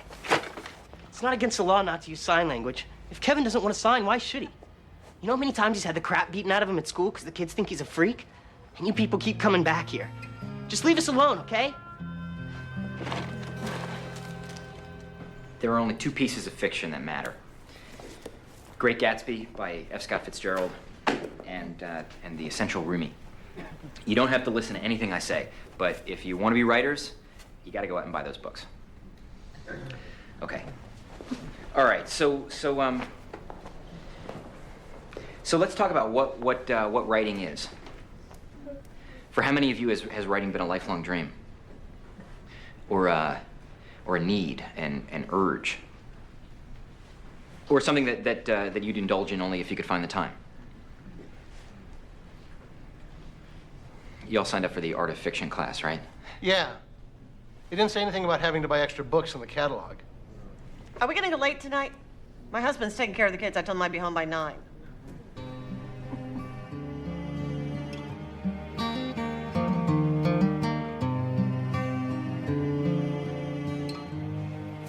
The evidence indicates that baby Eric is 23 months old now. He was abandoned by his mom. Dad's deceased. The baby's grandmother had custody until she suffered a severe heart attack. Lynette and Joe Chase have been Eric's foster parents for the past 17 months. They adopted Eric's older sibling, Aliyah, 4 years ago. Our plan is for the Chases to adopt Eric as well. Well, from your report, Eric is obviously thriving, bonded, and developmentally on schedule. Sounds like DCF has done its job. I see no reason not to endorse this placement position and to schedule the final hearing on the termination of parental rights. Excuse me. My apologies, Your Honor, but this case came up faster than expected. This is the custody hearing for baby Eric. Yes, Your Honor. I'm Thomas Horn. I'm representing the grandmother in this case, Mrs. Beverly Raymond. Did you file a motion, counsel? Yes, Your Honor. I filed a motion to intervene, which wasn't docketed. Intervene, why? Mrs. Raymond would like to regain custody of her grandson. What? This is the grandmother who had the heart attack. Yes, Your Honor. My client was Eric's caretaker for 6 months. She's now both physically and financially able to provide for him again. When did you file this motion, counsel? 2 weeks ago. I had a hearing this morning, and I just happened to look at your docket. I phoned Mrs. Raymond immediately. Clerk's office made a mistake. Judge, we need to provide a permanent home for Eric as soon as possible, given Mrs. Raymond's failing health. My client's health is fine, as you can clearly see. And due to a generous life insurance payment after her husband's death, she's of substantial means. I'm going to continue this matter until evidence can be heard. In the meantime, I'm ordering parental assessments on both the Chases and Mrs. Raymond. Thank you, Your Honor.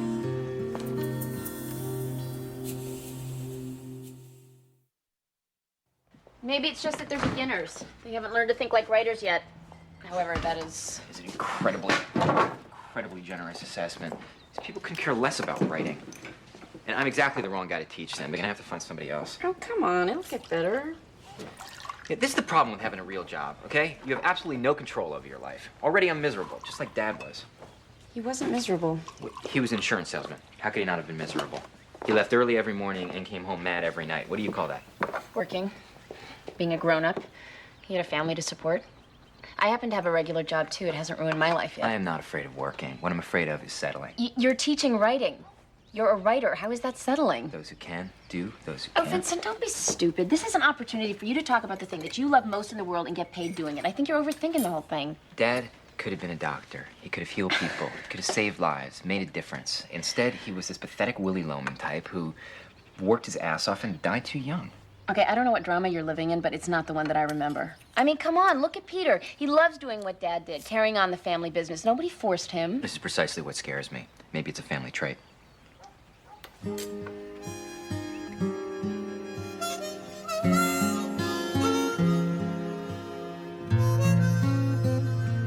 In the past 17 months, Eric has become a real member of the Chase family.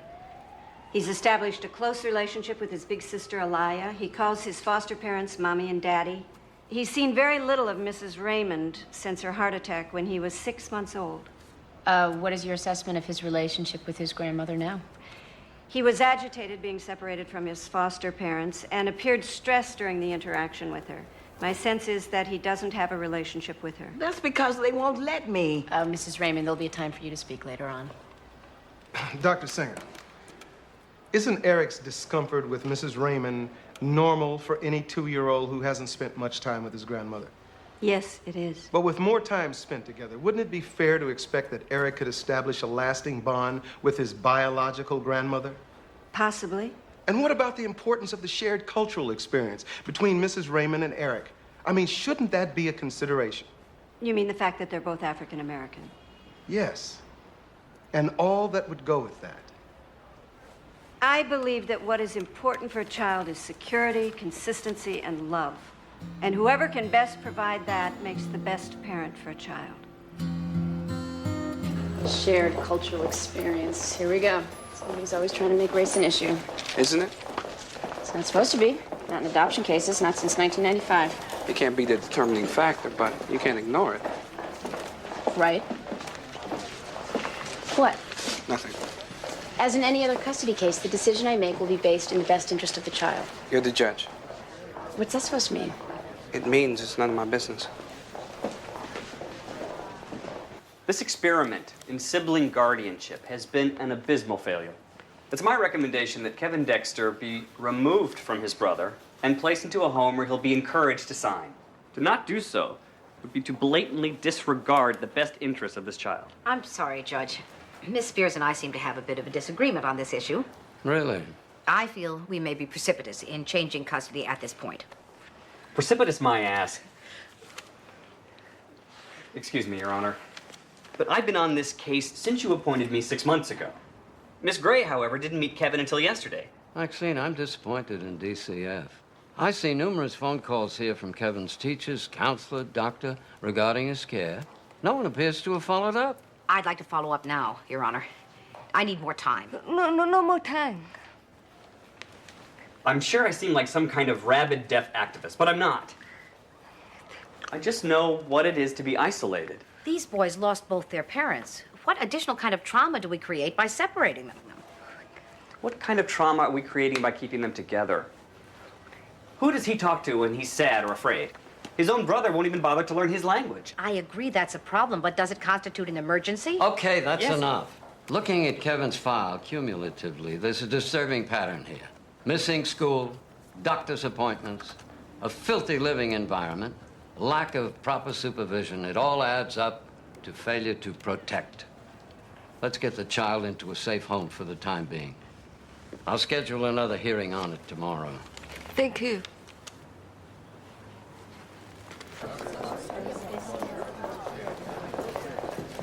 it. I'm sorry. I have to do what I think is right. I know, and I don't agree with you. These boys love each other, and this is wrong.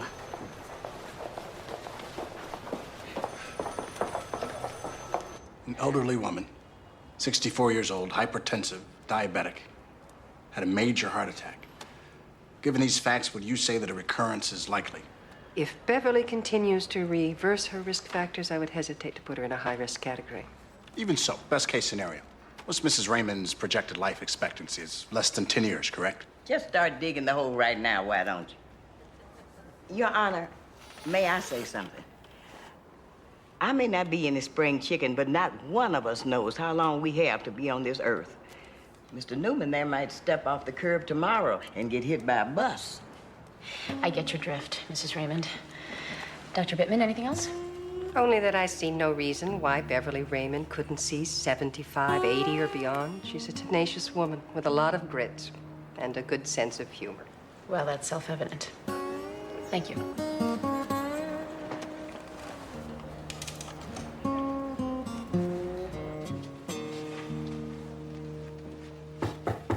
Come in.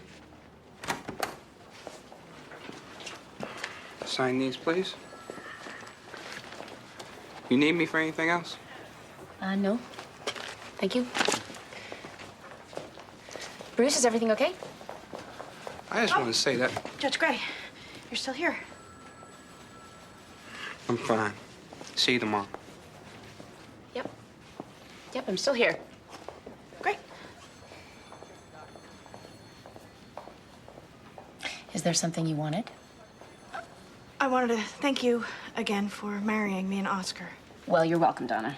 But you've already thanked me numerous times, and we're still eating that cheese ball at my house. Oh, good. I have the recipe if you want it. It makes a wonderful Christmas gift. I bet. Well, I'm gonna head out. Judge Gray, Oscar's request for a conjugal visit has been denied by the warden. Oh, I'm sorry. Oscar's so depressed. He doesn't even want me to come visit anymore. It's just too hard for him. Can you help us? I wish I could, Donna, but I think it'd be inappropriate for me to get involved. We're allowed one appeal, and someone of your stature calling might really make a big difference. I really feel uncomfortable. You're right. You're right. I'm so sorry. I crossed the line here, didn't I? I'll go now. Just tell me who to call. See what I can do. Oh, thank you.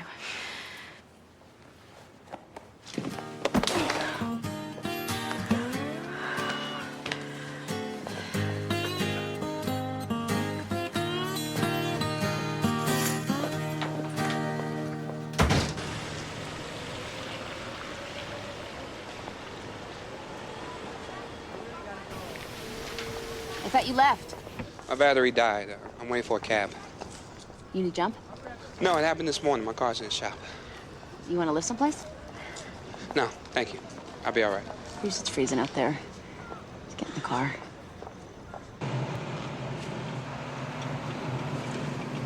But tell me when to turn? Up the road, another mile. Oh, you're close. Into the court, I mean.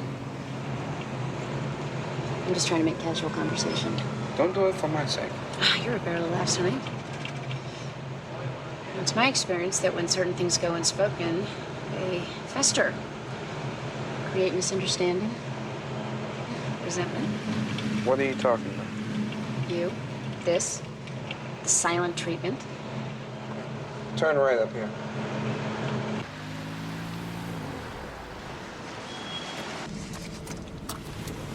Bruce, if this is about the adoption case... Judge Gray, you're my boss.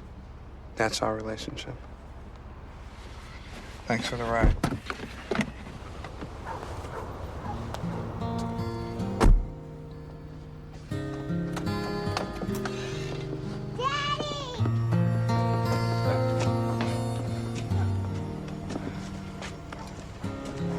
Hey, how was your day, huh? It was good?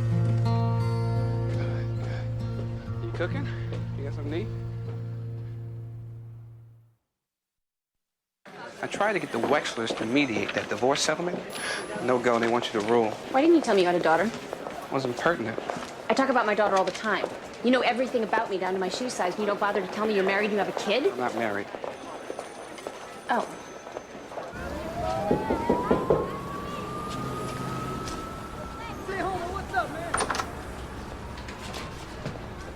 He's not here. I already came and got him.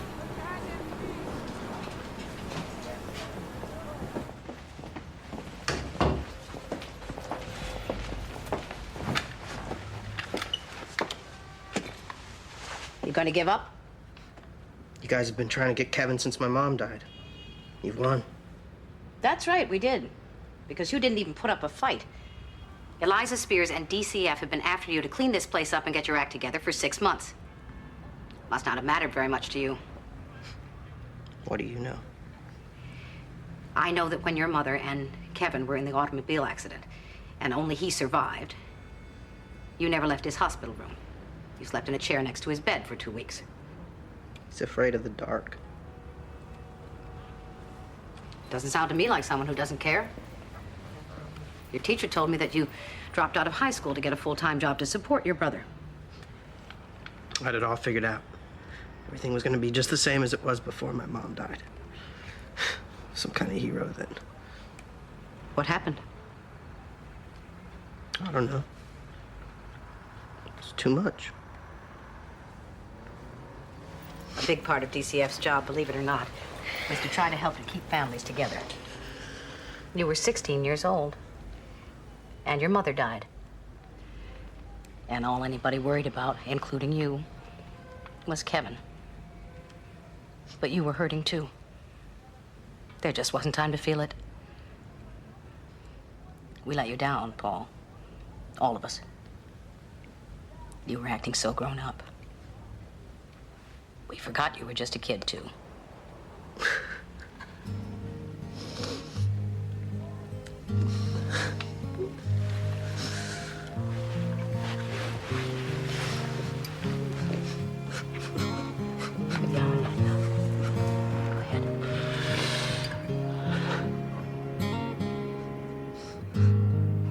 Eric was my baby for 6 months.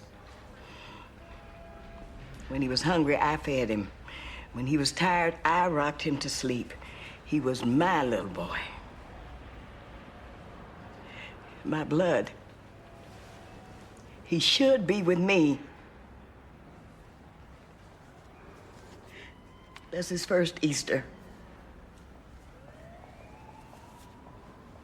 Clearly, you're still very attached to your grandson, Mrs. Raymond. Yes, I am. He's never been out of my mind, not for one moment. Mrs. Raymond, you also have a granddaughter, don't you? Elia, the little girl that Chase has adopted? Yes. Why did you surrender custody of her? That was 4 years ago. My husband was ailing. I couldn't care for both of them. It still breaks my heart. I lost her. There was no other family member who could take her in? Not at the time. Can you say that the situation has changed? What if you had custody of Eric and you were to have another health crisis? What's to prevent him from ending up back in the system?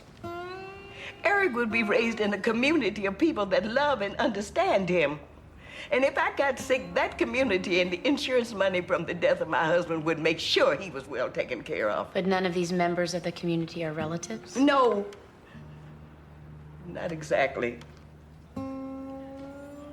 But they would be tied to him in a way no white foster family could ever be.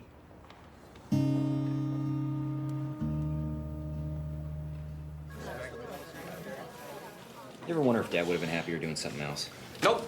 I don't think his generation thought that way. He started doing it, he was good at it, stuck with it. Norma! I remember coming here sometimes with him at night when he had extra work to do. He let me sit at his secretary's desk playing with a typewriter. And everything seemed so big and impressive. It is impressive. Built his own company. That's not easy. I just never understood what he was doing. I still don't. He was selling insurance. Yeah, Peter, I get that. I just didn't understand why. He never seemed to like it very much. People's houses burned down. Dad'd be there with a big check in his hand the next day. He got to be the hero. Sure, he liked it. That's what convinced me to sign up. See, Vincent, people think of insurance as this dry, boring thing, but they're wrong. They don't realize what a people industry it is. I solve people's problems every day. Give them hope where yesterday there was none. I go home every night and feel good about what I do. And I'm sure Dad felt the same way. You know, Dad was accepted at Yale Medical School. What? I found this letter the other day.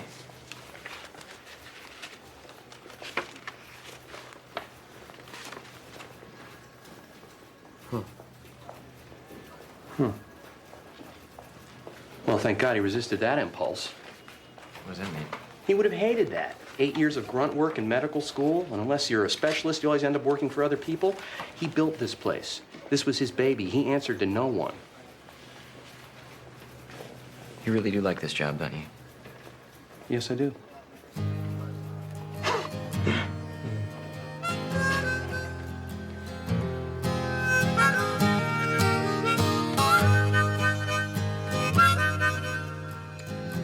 I fell in love with Eric the moment I saw him.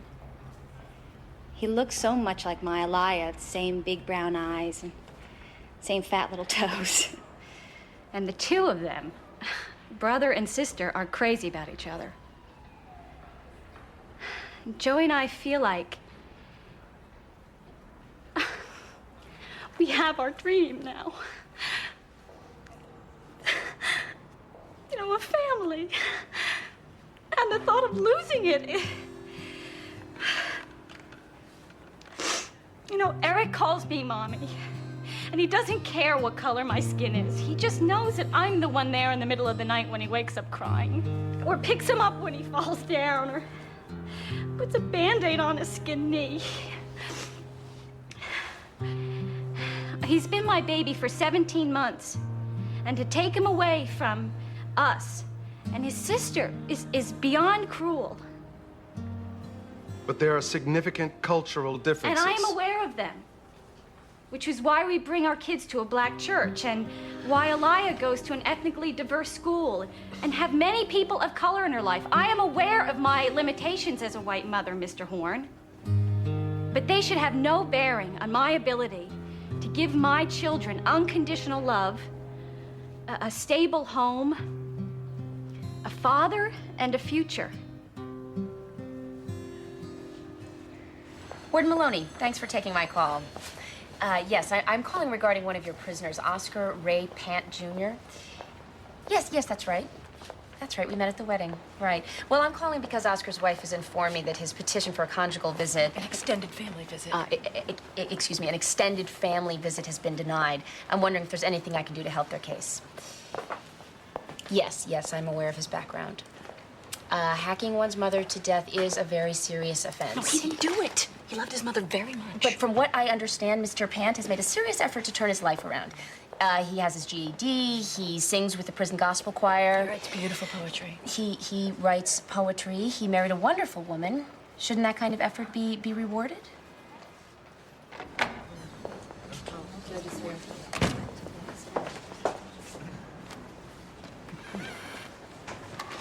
Counsel present.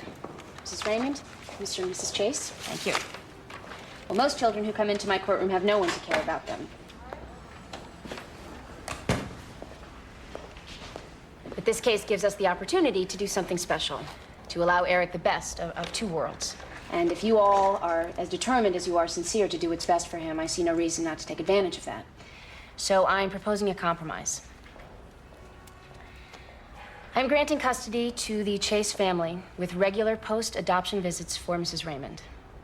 Now, I'm not stipulating the specific parameters of this agreement. I leave that to both parties. But I won't sign the decree until a proposal is submitted. Your Honor, my client is this child's grandmother. This state provides special consideration for grandparents.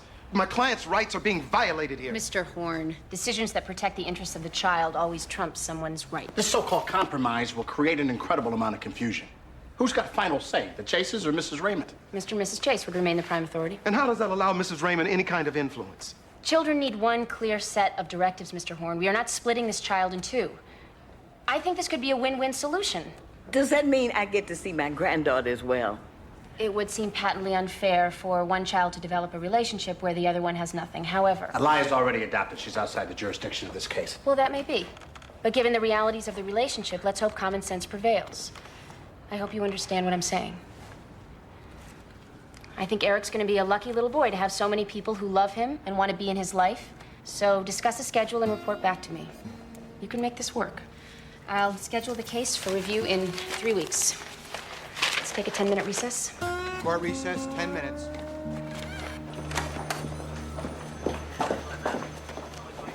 Okay, so now you want to tell me what your problem is? I don't have a problem. Bull. You've been pulling that passive-aggressive stuff on me for the last 2 days, and I am sick of it. I can't help it if you have some unreasonable need for my approval. but Approval? I don't have a need for your approval, Mr. Frosty, but I do need to work closely with you every day. And if you can't be honest with me, I don't know how this is going to continue. Well, maybe it's not going to. Maybe it's not. Oh, I get your MO, Bruce, right? You disengage because it's easier that way. You don't actually have to struggle with the hard questions. I don't have to struggle with the hard questions. I disengage because if I allow myself to get emotionally involved with each case, I can't be professional. Do my job. That's a total cop-out. Okay, you want me to engage? Fine. You made the wrong decision in there, Judge Gray. You doomed that kid to a lifetime of confusion. I gave that child a loving, stable home. With parents who can't possibly begin to understand what it means to have black skin in this country. The law does not allow me to factor in racial politics into my decision, Bruce. I have to look at what's in the best interest of the child. Taking him away from his foster parents and sister would really hurt that kid. To say nothing of the grandmother who could die at any moment, leaving him with no one. Identity isn't taught, it's lived. You learn how to cope with racism by living with people who learn how to endure in spite of it. You think that white couple has any idea where to begin? It's going to take more than attending a black church or an occasional visit from grandma. Well, maybe I am idealistic enough to hope that maybe someday we can live in a society where race isn't always the bottom line. Until you have a child come home and tell you she was called a nigger, you can't understand how impossible that is.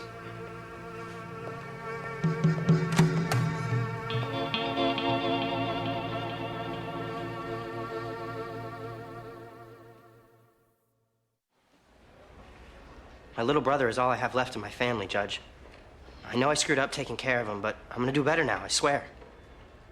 Please don't take him away from me. Thanks. Your Honor, may I speak? Go ahead. As an employee of DCF, I'm embarrassed to say the department could have done considerably more for these boys. There were services never provided to Paul, and he was overwhelmed. I don't think that he knew he could ask for help. He knows that now, and I believe that he can do it. What about Kevin's ability to get along in this world? As a member of the deaf community, I have seen so many deaf people out there who have the intellectual capability to reach for the stars, but have been stunted because nobody feels that their education is important. Just like Paul feels that it's not important to learn sign language. I'm gonna learn sign language. For deaf children, the better the signing skills of the family, the better chance they have for achievement. There doesn't seem to be much hope for Kevin if he stays with his brother. All right. The issue at hand is the failure to protect. Excuse me, Your Honor. Kevin wants to say something. My brother is the best big brother in the world. He makes me hot chocolate every night. He taught me how to throw a curveball. He really takes good care of me, but he needs me too. I'm the one who reminds him to feed the fish, and now they're all gonna die. And at night, when he's really sad, who's gonna hold his hand? I'm sorry I stopped using sign language. I didn't want the other kids to think I was weird. I promise I'll use my sign if you let me go home to my big brother. I'm in him. Thank you, young man. Okay. I'm inclined to award temporary custody to Paul Dexter, provided that he remain vigilant in caring for his brother, and that all the services you've promised, Miss Gray, are put into place by next month. Miss Spears, I would like you to remain as Kevin's guardian ad litem and keep this court informed as to his progress. I'll see you all on the 23rd.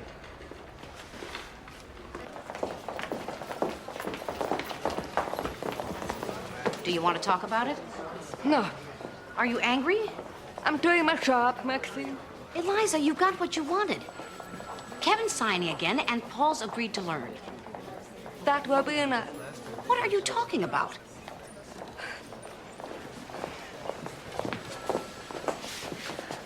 I know what it's like to be invisible. It was so hard. And I thought we could make sure that Kevin wouldn't have to go through that. He'll be fine. He has his brother in his corner. Someone to love him, to keep him from being invisible.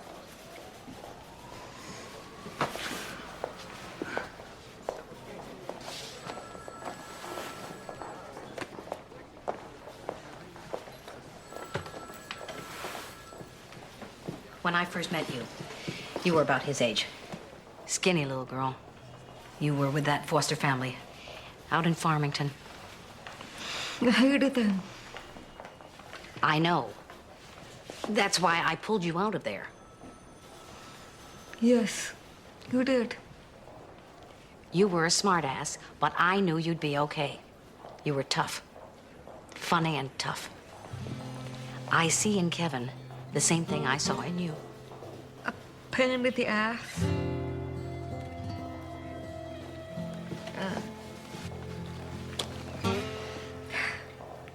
You did a good job. You too.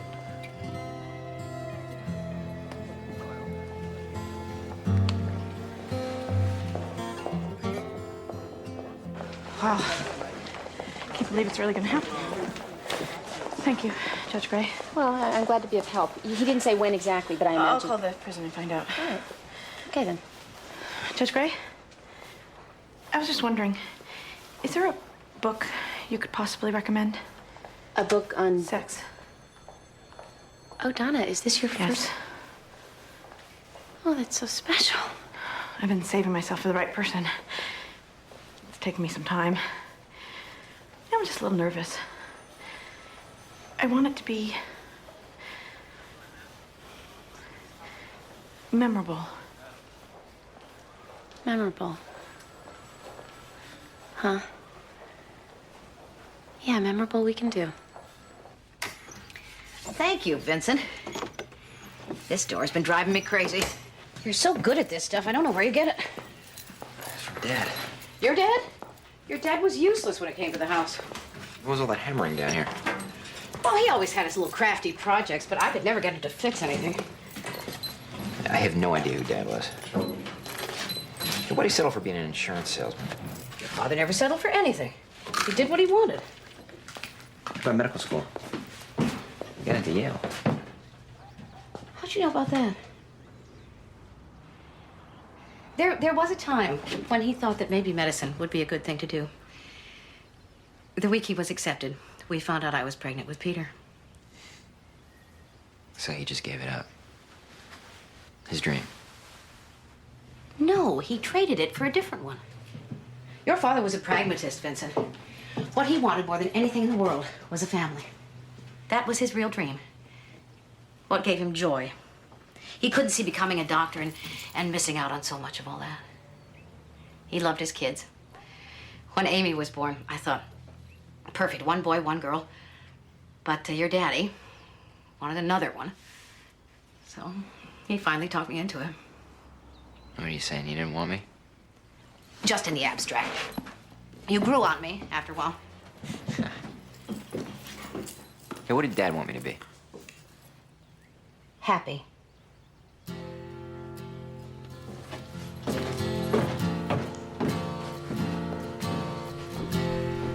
Here's the only question that matters. Does writing make you happy? Does it make you feel alive? Do you bound out of bed ready to discover something? Or do you approach your writing as if it were a heaping pile of spinach? Well, my writing's a heaping pile of something. What if you hate everything you write? Just put the words on the paper.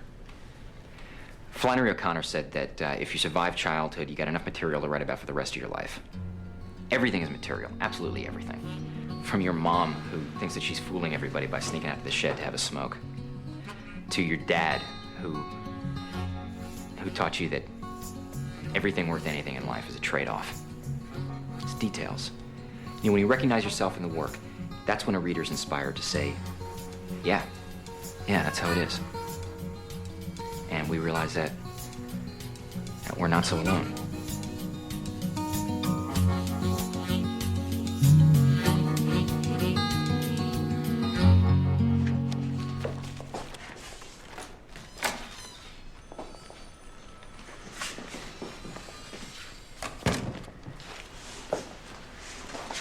Okay, let's talk.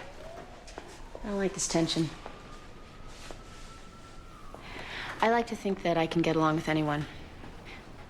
But when race becomes an issue between us, I don't know how to respond.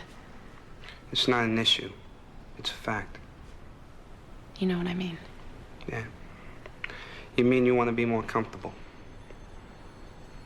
Well, there's a reason they call it racial tension. We're always going to have a different point of view. I've worked in 2 male-dominated professions. You think I don't know what discrimination is? Look, I don't want to get into a victim contest with you. All I'm saying is that I don't think we're all that different. Would you have talked to a male judge the way you talked to me this afternoon? Yes, I would. Maybe not. Thank you. But don't think that makes our experience the same. It doesn't. Well, you say potato, I say potato. You say what? Never mind.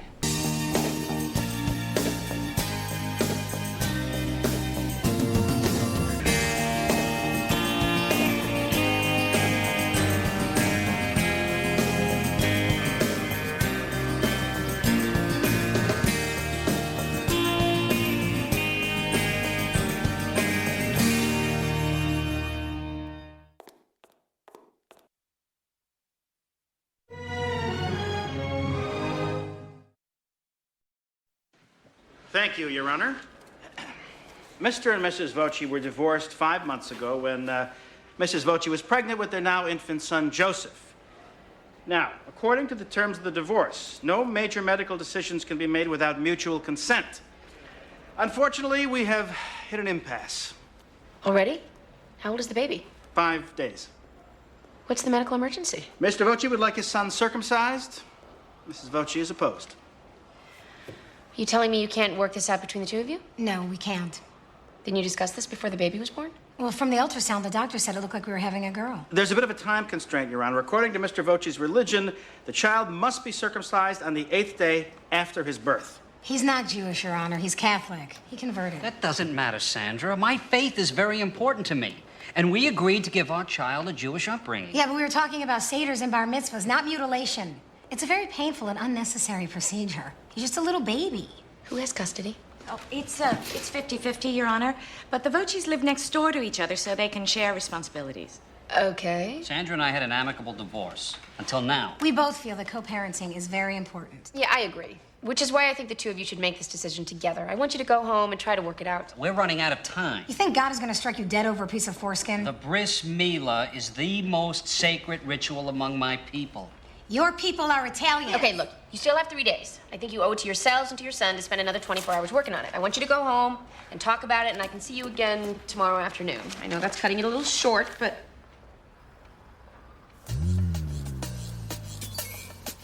It's a bad choice of words.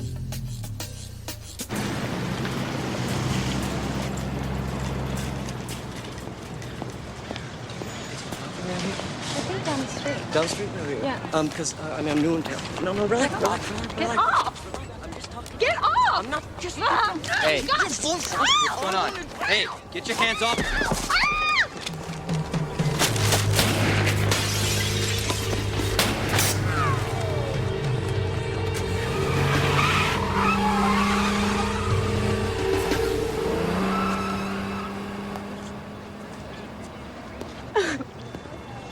You all right? I think so. I don't know. Are you hurt? I think I'm okay. Oh my god. Oh my god, he's gonna kill me. Okay. Oh, God, you're bleeding. Man. No, it's you. Oh my God. I think he shot me.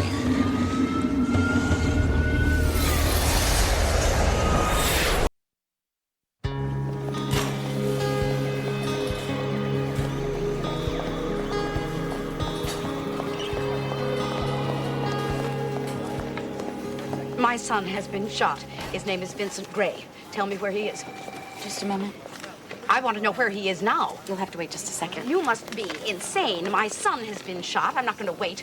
Now, where is he? Ma'am, your son is with the doctor. I can't let you back there if you'll just have a seat. That's funny. Ma'am, you can't do that. Sorry. Ma'am. Ma'am. Well, you've used up one of your lives, Mr. Gray. A fraction of an inch, and we wouldn't be having this conversation. I didn't even feel it. I feel it now. Yeah, a rush of adrenaline, a release of endorphins, and you don't even notice the pain. Vincent, thank God you're all right. Are you all right? I'm fine. How did you find out? I have friends at the police station. They called me. I wish they hadn't done that. Is he really okay? He's a lucky man. Bullet grazed the inside of his chest wall. Are you admitting him? No, ma'am, he's not seriously injured. Well, what about internal bleeding? Mom. No major organs were involved. A fraction of an inch and the bullet could have punctured a lung or put a hole in his heart. As it is, he'll be fine. What happened? I was at the grocery store in the parking lot. This woman was being attacked. I tried to stop it. How the hell could a thing like that happen?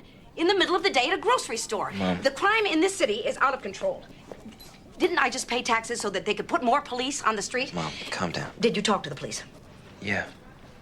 My God, this place is going to hell in a handbasket. Can I get a tranquilizer of some sort?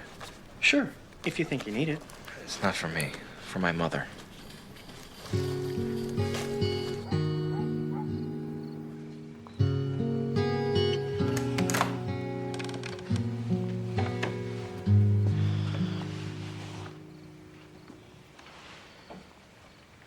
Hey.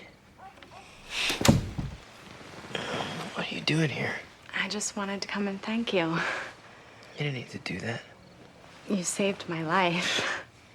Are you okay? Yes, I'm fine. Except I can't get it to stop. What?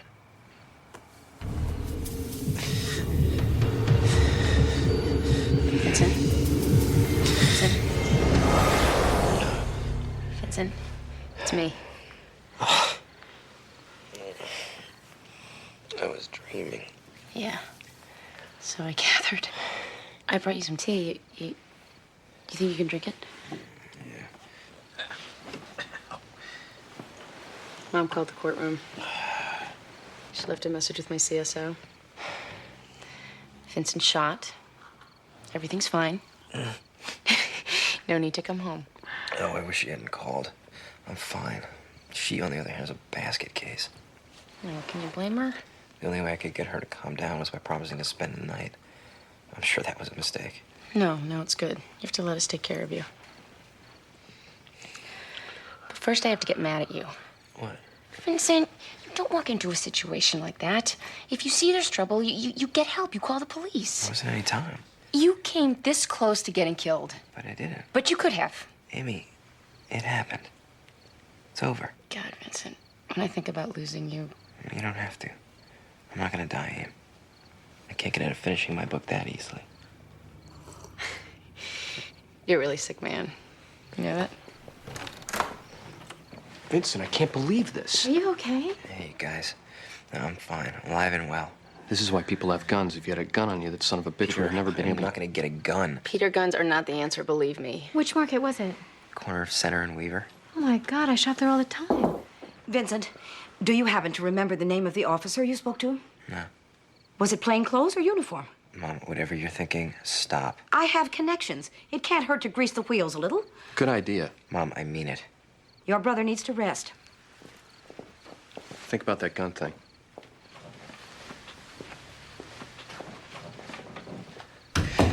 Why do I think getting shot was the easy part?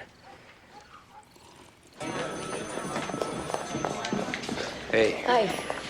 How's your brother? He'll be fine. Thanks for asking. What's up first? Sentencing hearing on the Robert Chetwynd case. Today? You set the date. Well, that was before Vincent was shot. We can put it off. No. No, let's do it.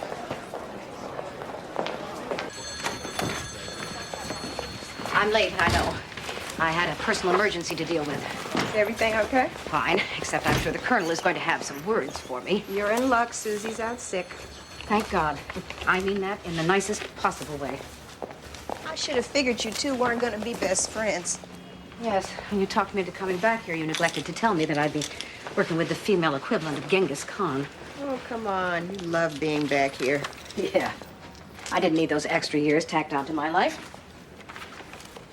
Aaron and Mimi Carter. 4-year-old son. The paternal grandmother says the mother's insane, emotionally abusing the child. Oh. So now the parents are required to please their mothers-in-law. Who can do that? Maxine, are you sure you're okay? You seem kind of jumpy.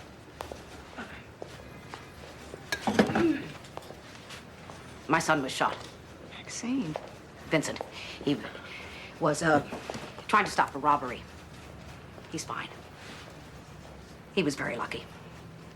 Are you sure you want to be in here today? Yes, because if I sit still, I'll start to think terrible things. Like how hard is it to hire a hitman, and do they take credit cards? But Vincent's okay, right? I think he's the least affected of all of us. He just wants to move on. Why does God allow children to be smarter than their parents? What kind of a trick is that?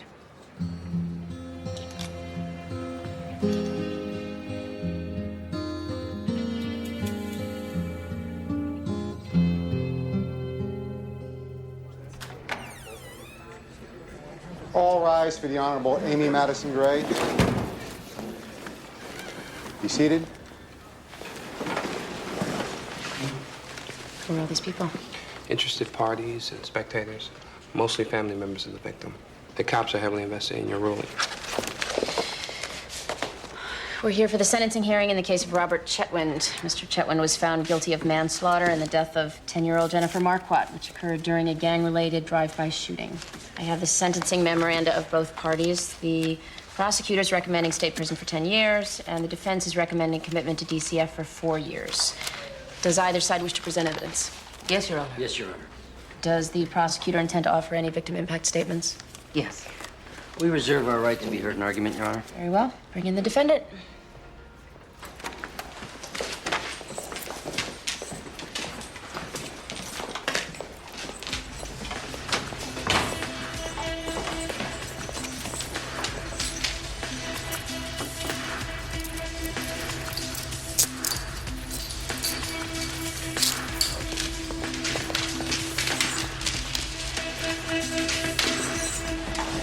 Murderer.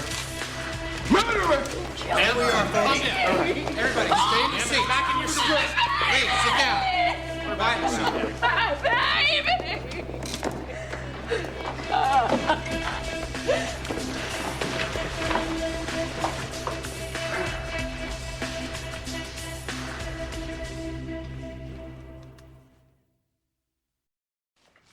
You can't just scare the potatoes. You gotta really smash them. Pulverize. Get out all the lumps. Mommy used to pour them out of a box. Don't tell me that. I don't want to know that about my sister. Sit down, you. I don't need your help. No one in this family can mash potatoes but me.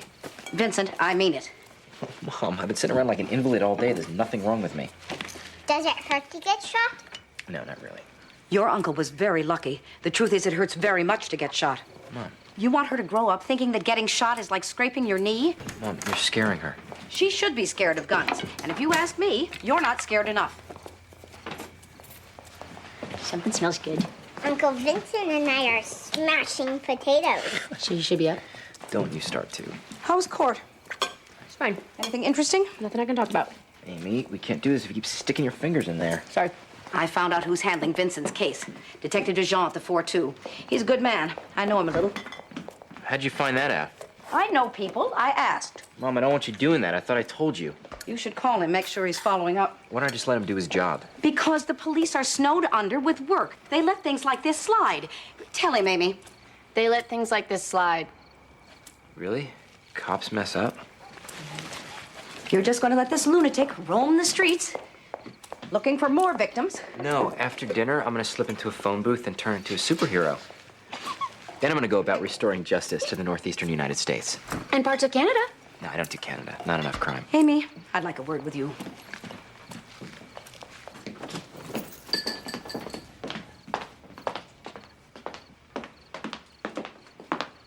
What the hell are you doing? This is not something to joke about. People have different ways of dealing with things. I'm taking my lead from Vincent. If he wants to joke about it, I'm going to joke about it. He's in denial. It's part of the process. Let him stay there as long as he needs to. You're a judge, and you're teaching your daughter that violence is not something to be taken seriously. What do you want me to do, Ma? Take her aside and say, guess what, sweetie? This could all be over in the blink of an eye? Honest to God, there are times when I feel I don't know you. You just figuring that out?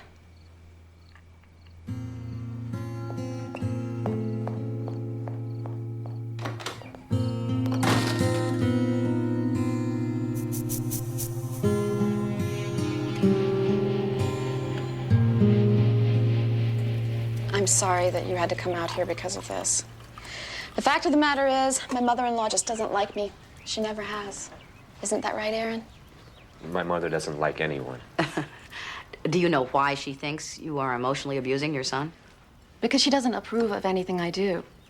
She didn't want me to send him to a Montessori school. She thinks it'll make him a sissy. I'm raising him as a vegetarian. That bothers her, too. And Terrence is how old? He's 4. And he's doing well in preschool? His teacher says he's one of her brightest students. And I assume you have no complaints about Mimi as a mother. She's a great mother. The problem is, I'm just a little more progressive thinking than most people, certainly more so than Aaron's mother. She's very three-dimensional. As opposed to? Well, Aaron and I are fourths, and so is Terrence, naturally. Fourths? We're not restricted to the same time-space continuum as everyone else. You aren't? Honey, Miss Gray doesn't want to hear about that. Why not? I'm not ashamed. I didn't do anything wrong. Aaron had a bad experience because he was abducted by a negative strain. But my encounter was with the positive strain. Strain? Of aliens. I see. It wasn't my choice. It happened right after Terrence was born, and nothing has been the same since. How so? Well, I am completely unstuck in time. I move in and out, which makes me very susceptible to alien contact. Would you like some more coffee? Oh, thank you. Yes. Your Honor, Robert Chetwynd sits before you convicted of manslaughter, and yet he killed no one. He didn't shoot Jennifer Marquardt. His biggest mistake was being in the wrong place at the wrong time. He did not know that these people, these gang members, were planning an assassination that day. And he certainly did not know that an innocent young child would die as a result. Mr. Harbert, these arguments were rejected during the trial. He has been found guilty as a joint venturer in this killing. What I need to hear from you now is why Mr. Chetwynd should be sentenced as a juvenile rather than as an adult. I'm getting to that. The most glaring fact, Mr. Chetwynd is a juvenile offender. He's 15 years old. Yeah, I'm aware of that. You have to do better. It's his first offense. Yes, but it is for manslaughter. Your Honor, the defendant didn't just fall in with the wrong crowd. He was a member of the gang. No, not officially a member. What does that mean? He hadn't earned all his badges? He realizes he has done wrong.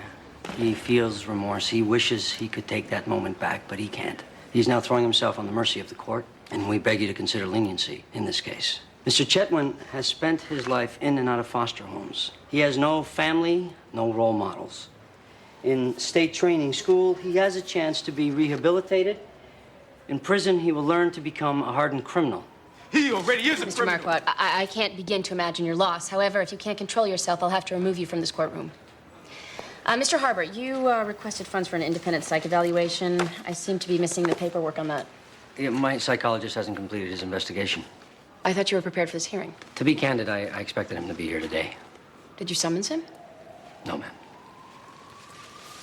Okay, well, we'll take a 30-minute break so that you can contact your prospective witness. In the meantime, I expect you to get your act together. Yes, Your Honor. We'll hear the victim impact statements after the break.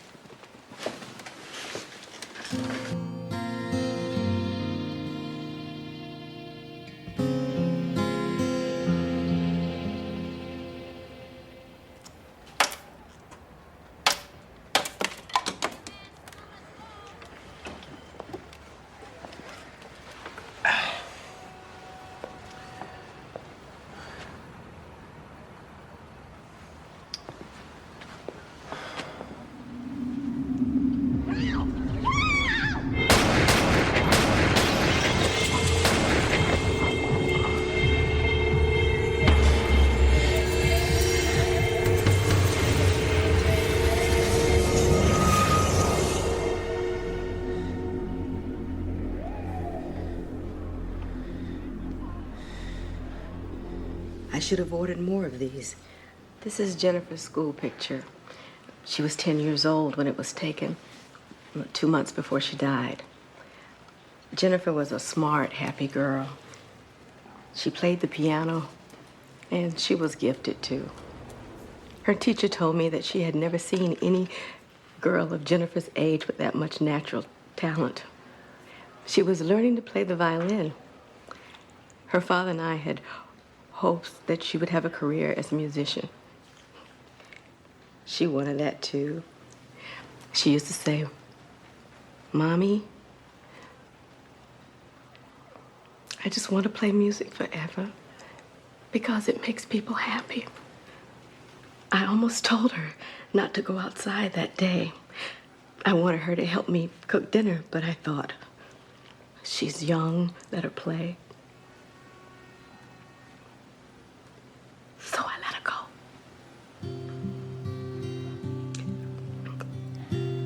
If I hadn't, my baby would still be alive.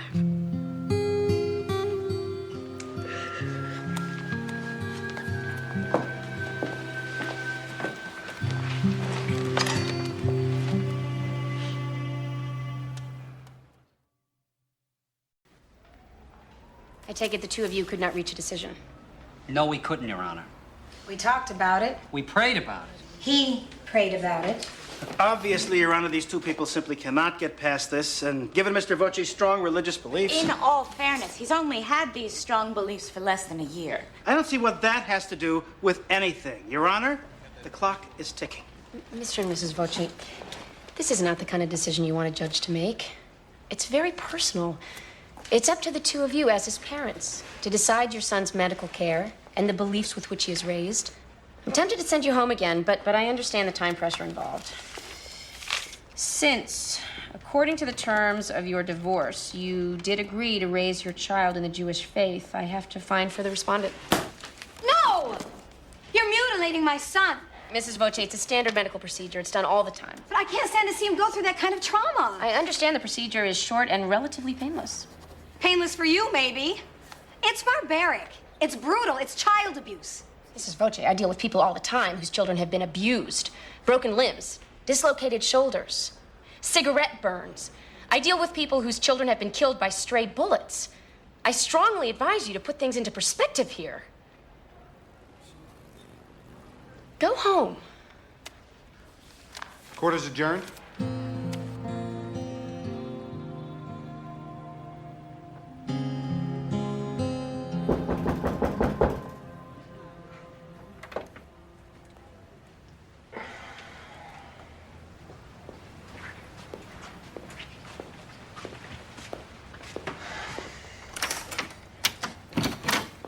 Mr. Gray, I'm Detective Warren. You ready to go? Go where? I thought somebody called you. We have a suspect. They're putting together a lineup right now. You need to come down to the station. I don't know how reliable my identification's gonna be. I mean, I just got a quick look at him. Well, Miss Matthews is down there right now. If you both pick out the same guy, we'll have a very strong case. Your Honor, at this time we called Jennifer's younger brother, Vaden. How old is he? He's 6. Your Honor, really, do we have to hear this testimony? This kind of violence affects a lot of lives. I don't think age is a factor.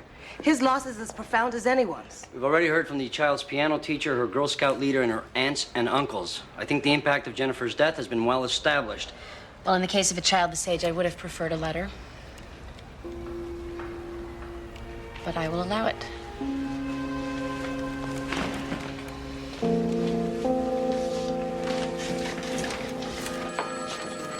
I hope you brought your sense of humor to work today. No, I couldn't do this job without it.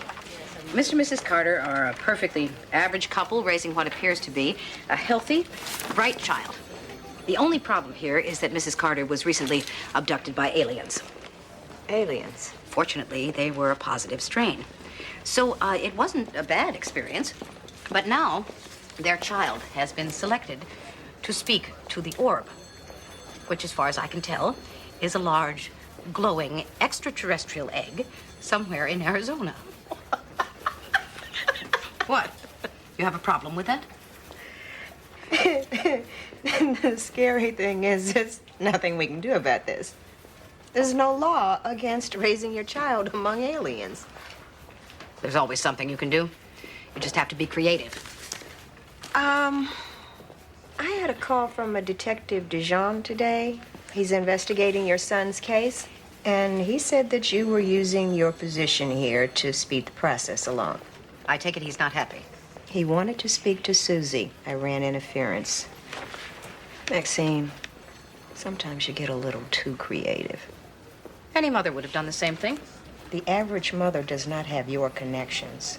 Are you reprimanding me? I'm just warning you. If Susie had found out about this, she would have airmailed your head to you. I'm not afraid of her. And I don't apologize for trying to help my son. No, ma'am. You are doing this for you, which is fine as long as you realize that vengeance is not going to fix it. You're still going to wake up at 3 in the morning and think about how you almost lost your son. I don't know what to do. Have a breakdown. You deserve it.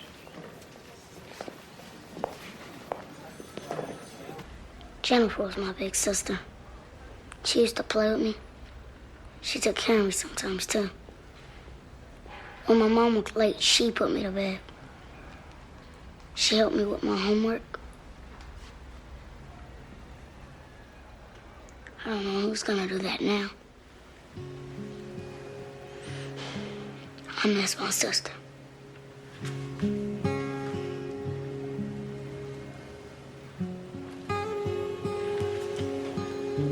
Let's take a 5-minute recess. The court's in recess for 5 minutes.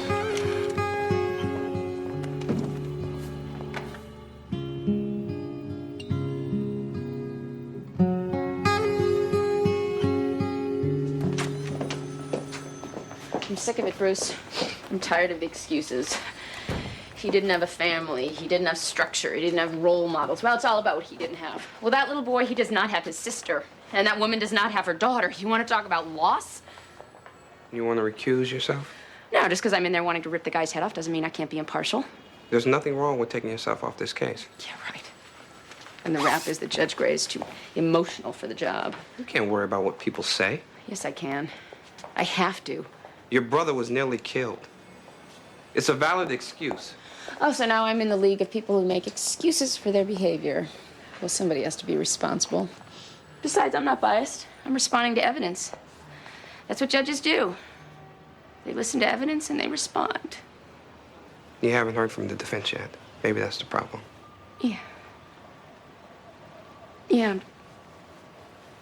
I'm just sounding off. I'll be okay. Just go back in there. You're crying. No, I'm not. Can you call a 20-minute recess?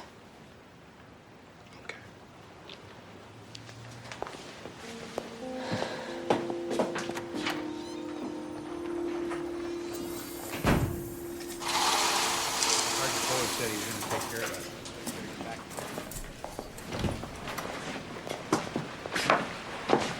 Hey. Hi. Ready, Mr. Gray? This way, please.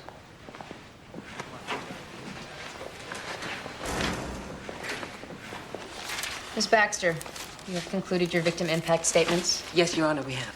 and you have no other evidence to present at this time. I believe Robert Chetwynd's crime speaks for itself. He behaved like an adult and he should be punished like one. Mr. Harbert, tomorrow you will present witnesses. Yes, Your Honor. Any idea when I'm going to see that list? We're working on it. There have been some scheduling problems. Counsel, approach the bench.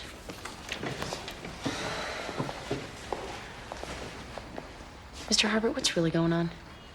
His mother's disowned him. His father's never been around. He's not exactly a star pupil. In addition, our expert witness seems to have been unexpectedly called out of town. I am trying, but it's not easy. What made you think this would be easy? I am trying to make my case on the fact that my client didn't really know what he was doing. Well, it looks like your client isn't the only one, Mr. Harbert. Now, it is my intention to conclude this hearing tomorrow. And if you care about this kid, you better start defending him. I'll see you back here tomorrow morning.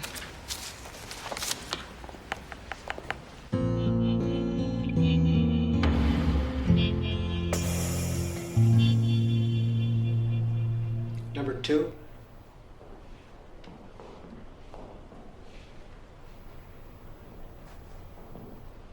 Number 3.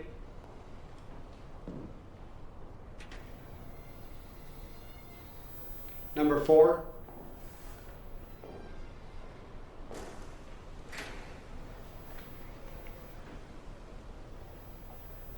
I'm not sure. It was broad daylight. You said you got a good look at him. I never said it was a good look. Mr. Gray, you and your friend were very fortunate. His former victim wasn't. Now, this has turned into a murder investigation. I really need you to concentrate as hard as you can. You don't think I'm taking this seriously? I didn't say that. Guy was pointing a gun at me. I wasn't thinking about his facial features. Just take your time.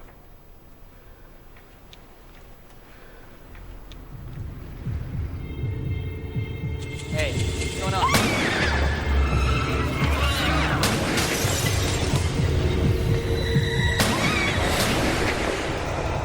Number 3.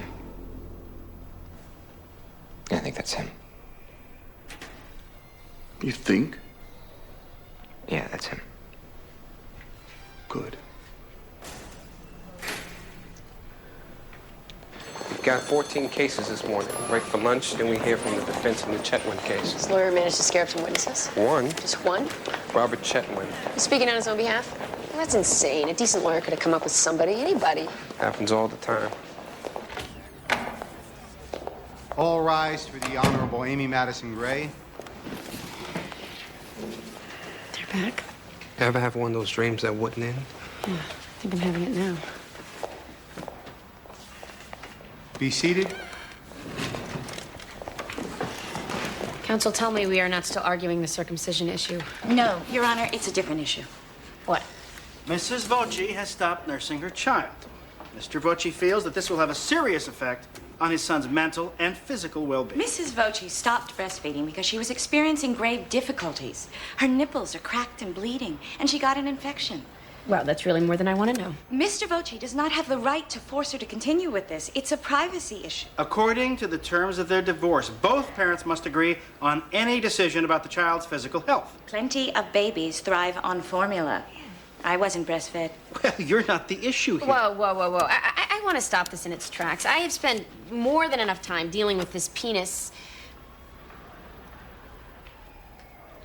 petition. Could you excuse me for a moment? All rise.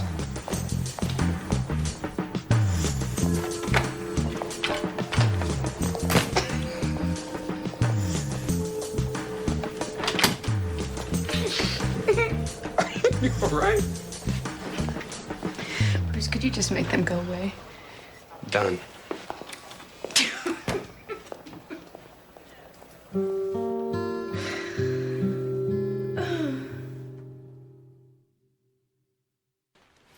I had a bad dream last night. Really? What did you dream? That Miss Shalewy was my mother.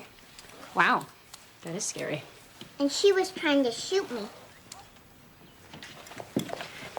Sweetie, nobody's gonna shoot you. Least of all, Mrs. Schlewy. Are you sure? Absolutely. Lauren, run and get your backpack. Carp will be here soon. I tried to warn you. Well, this happened to her too, Ma. Can't protect her from that. You need to talk to her. Why don't you stop telling everybody what they need to do? You're up early. Why aren't you resting? I have to teach a writing class. Can't you take some time off? I feel fine. I just came by to give you some news that's gonna make you happy. They caught the guy. They did? When? I ID'd him in a lineup yesterday. Cops seemed happy. They think the case is gonna stick. Hooray for our side. You must be relieved. Aren't you? Yeah, I'm relieved.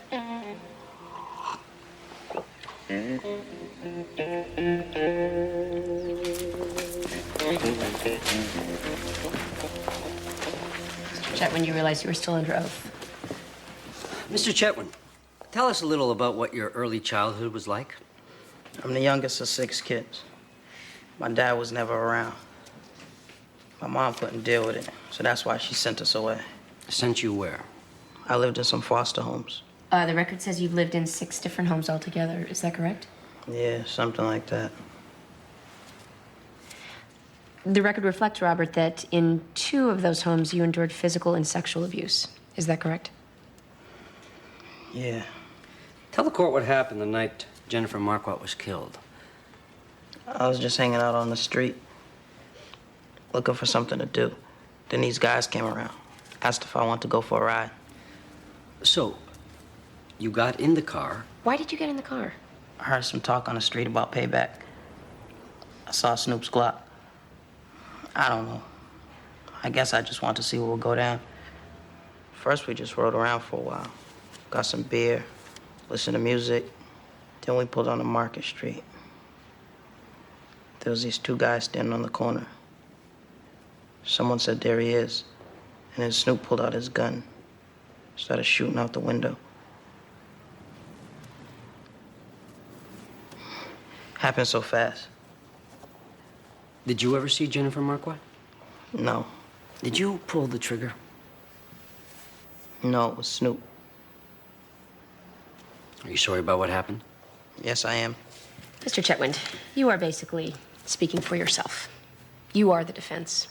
So now is the time to tell me exactly how you feel about what happened. Can I read something?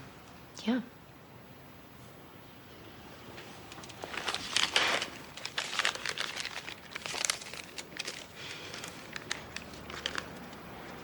I am very sorry for what happened to Jennifer Marquardt. I did not know anyone would get shot. If I knew, I would have did something else that day. That little girl never hurt nobody. Now she is dead and I feel bad. I wish everything was different, but it's not. Pay attention to what you're doing all the time because people get killed before you know it, and you have to think about that forever. That's what I learned from this.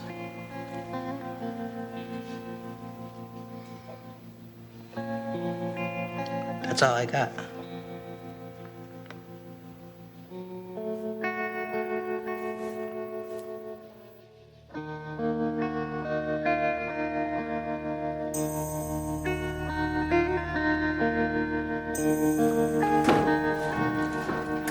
Vincent? Yeah. I thought I heard somebody down here. You scared me. Machines in my apartment building don't work. Somebody ought to take your landlord to court. Yeah, that's the answer. Let's put everybody in jail. This thing doesn't work either. You ever think about updating your appliances? I tried that. It didn't work for me. Sometimes it takes a special touch.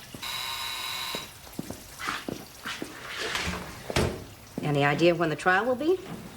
What trial? On your case.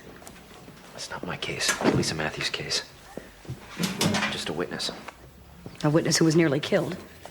I'm sure they'll bring him up on attempted murder charges, too. Great. That make everybody happy? Vincent, what is wrong with you? You won't let this drop. Nobody will let this thing just go away. I don't want it to become my identity, all right? Nobody's saying I that. want my life back. I want to be able to write again, sleep, talk on the phone, watch the news. I don't have any food in my apartment because I can't get myself to go to the grocery store. Maybe you need to talk to someone. I don't need to talk to anyone.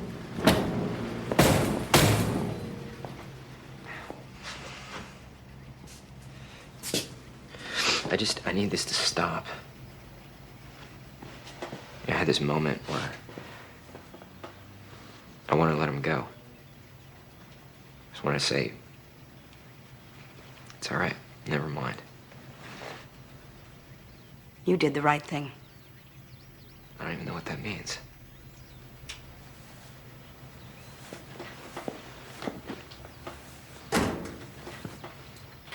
Do you remember the other time you almost died? At the beach. You dug that sand tunnel and crawled down into it. It collapsed on you. You just disappeared. I stood there paralyzed while the lifeguards dug you out. And I remember thinking, I don't know a damn thing about life. Not one thing. Maybe we're not supposed to make sense of all of it. Maybe we're just supposed to appreciate what we have. You go upstairs and relax. I'll finish this. Mom, no. I'd like to. 28 years old. Vincent, I almost lost you, and I'd like to do your laundry.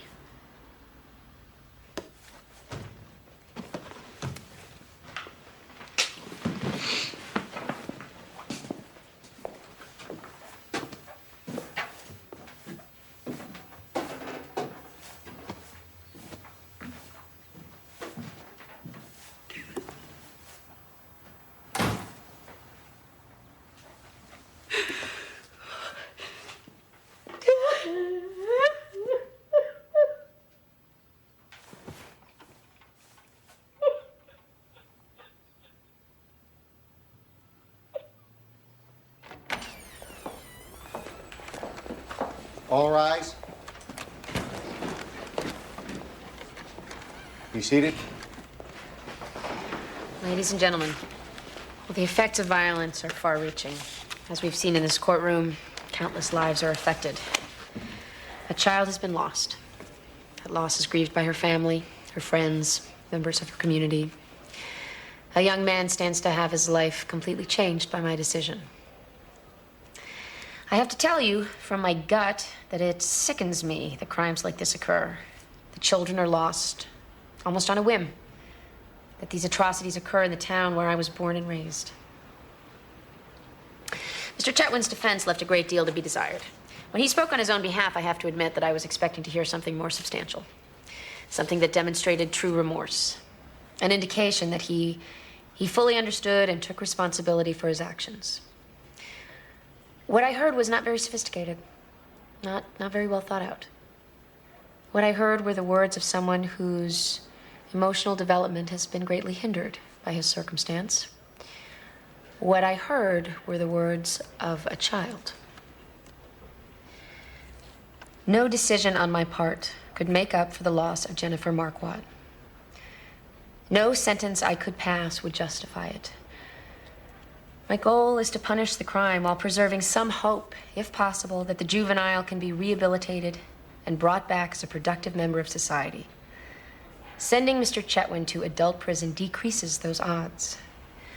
I hereby sentence Mr. Chetwynd to 4 years juvenile state training school. How can you live with yourself? Judge Gray, that boy killed my child. Have you no conscience? Have you no shame? You cannot address the judge. I just want her to look me in the eye. Please. Just let her look me in the eye.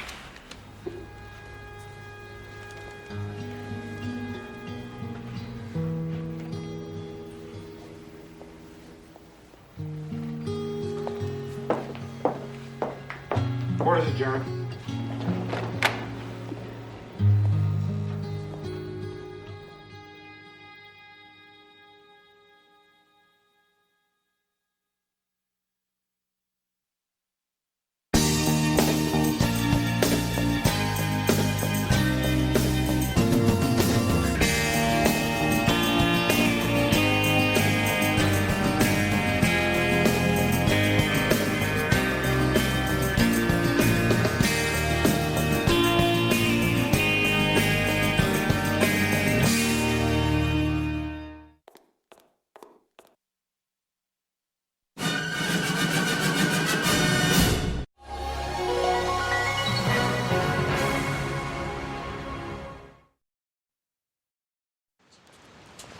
But you said we could make them.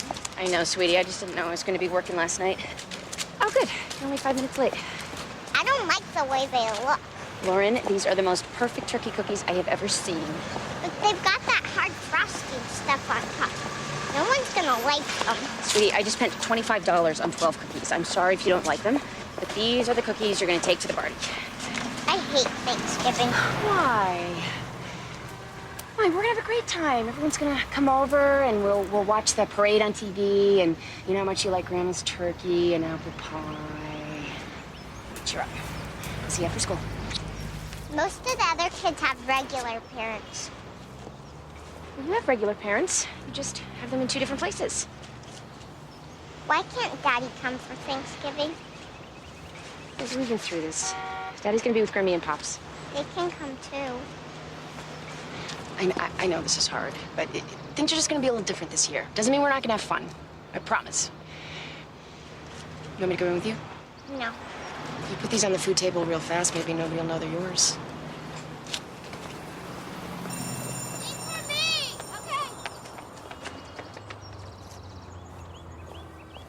Mr. Langston, you want to change your name to James Tiberius Kirk. James T. Kirk? As in the captain of the Starship Enterprise? Yes, ma'am. Just out of curiosity, why would you want to do that? Well, ma'am, I never had a family. I was raised in foster care. So my name's never meant that much to me. And I didn't know my real father. Now, James T. Kirk. He seemed kind of like a guy you could look up to. Okay. Well, all the paperwork seems to be in order, so, I see no reason to deny the petition. So ordered. Thank you, Your Honor. Live long and prosper, Mr. Kirk.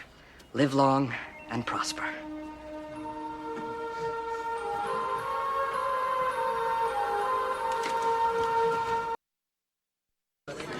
Tell me we don't have that Hershey incest case this afternoon. No, this afternoon's a little lighter. Sentencing hearing on an animal cruelty case. Oh, great, great. You notice it's hard to get into the holiday spirit in this job? What holiday? Wait until Christmas. This place is jam-packed with comfort and joy. Just keeps getting better and better, doesn't it? Your Honor, at this point, my client would like to make a short statement on his own behalf. Mr. Vanderlee? Your Honor, I just want to say that I am deeply ashamed of my actions in this situation. There's no excuse for what I did. It was stupid and thoughtless. Those innocent cats shouldn't have borne the brunt of my anger. I'm sorry the Quinns lost their beloved pets, and I hope you believe that I would never do this kind of thing again. I'm sorry. Thank you, Mr. Vanderlee. As with Mr. Larson, I appreciate your words and the words of your family and your teachers. However, before I can sentence you both, I need to get clear on a couple things.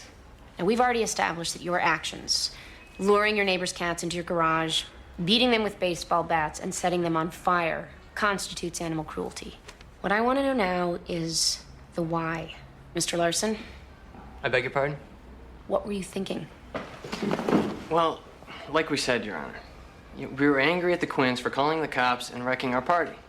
So you thought an appropriate response would be to torture and kill their cats? No, I mean, it was a crime of passion, Your Honor, like road rage or something. So it was a crime of passion even though it happened a few days after the party? Yeah, I mean, it's not like it was appropriate, but we were pissed. Huh. And this is the kind of thing you usually do when you're angry? No, ma'am, we don't go around killing animals. How do you usually deal with your anger, Mr. Larson? I don't know. Mr. Vanderlee? I guess I get mad. Sometimes I yell. Have either of you ever seen a counselor to deal with these anger issues? How did it make you feel to do these things to those cats? I don't know. It's not like it was any fun. No, it was a stupid thing to do, Your Honor. We realize that now. I'm gonna need a little bit more time with this case. Let's schedule another hearing for first thing tomorrow morning. Next case.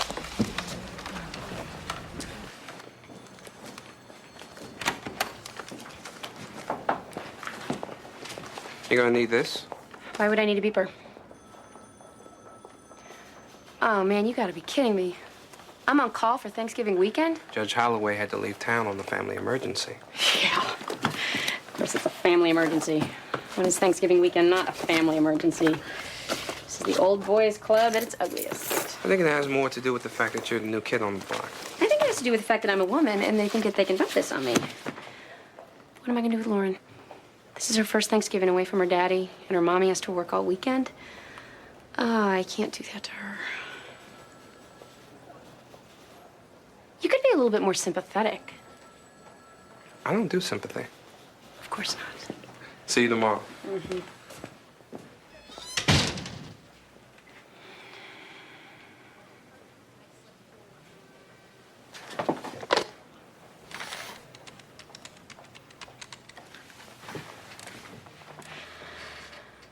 Michael. Hi. Yeah, it's me. What are you doing for Thanksgiving? Great.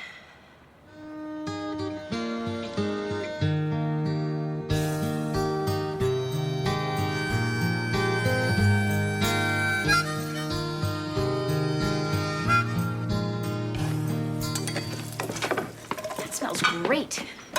What is it? Swiss cheese omelet with prosciutto, mushrooms, and tomatoes. And a good dog, yes. Such a breakfast. Socrates eats like Henry VIII. The rest of us are lucky to get dry toast. Socrates earns his keep. I see. Hey, something smells good. Yeah, that would be Socrates' breath. I just dropped by to tell you to mark me absent for dinner tomorrow. No way, what are you doing? I got a thing at my agent's house. It's Thanksgiving. I know this is last minute. I hope it's not a problem. Not for me. I don't plan to be here either. What? Anyone who wants to eat with me tomorrow can join me at the dinner bell. A restaurant? What are you talking about? I'm throwing in the dish towel. I would like to spend just one Thanksgiving where I'm not working my fanny off to feed an army and then cleaning up while everybody else sleeps, like bears in hibernation. Ma, we'll help you, okay? It'll be a group effort.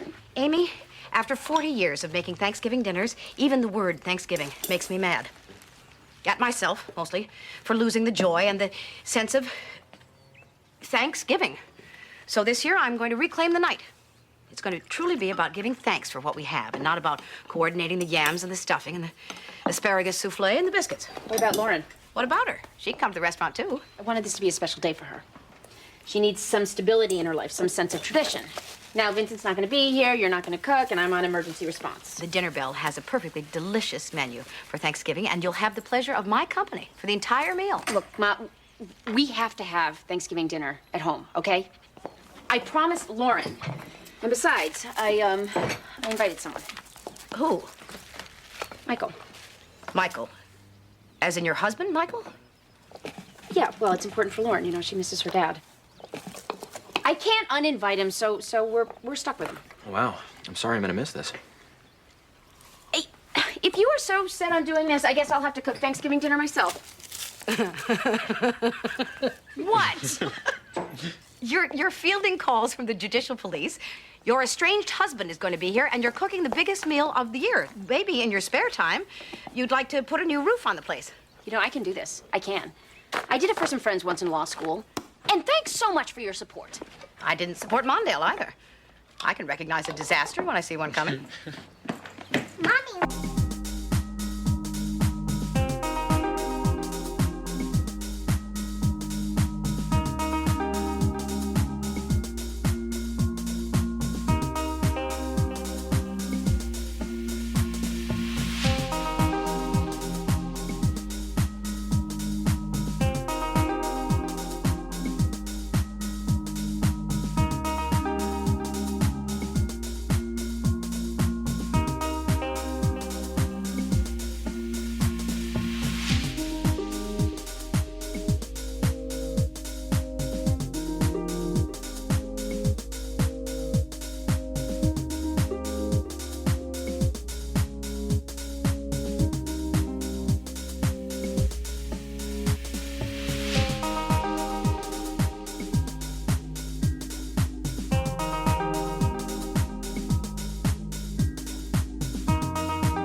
Jillian.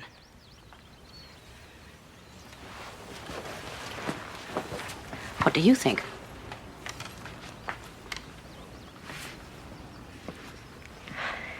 I think Peter doesn't understand. Our insurance company paid for 3 in vitros, and we did those, and they didn't work. And now Peter is ready to move on, but Maxine, I can't let go of my baby. I see.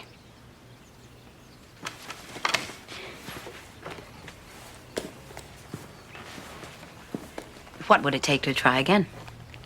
What do you mean? How much would another round of in vitro cost? Oh, Maxine, no, I'm not asking you to pay for it. I wanted somebody to talk to. Do you and Peter have it? No, we put all our cash into the house.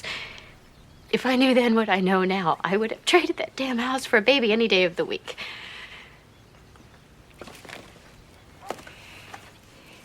If I lend you the money, Jillian, will Peter go along with it? I don't know. Let me think about it.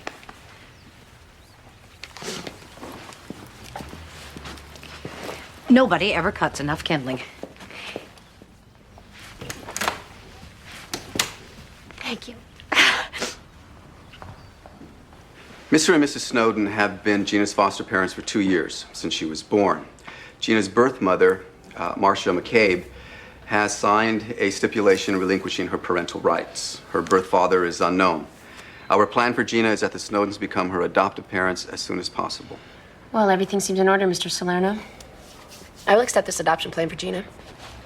Mr. and Mrs. Snowden, on behalf of the court, I want to thank you for being there for this little girl. You're providing a wonderful opportunity for this child. I only wish more children had a similar opportunity. By Christmas, you and Gina should be a very happy family.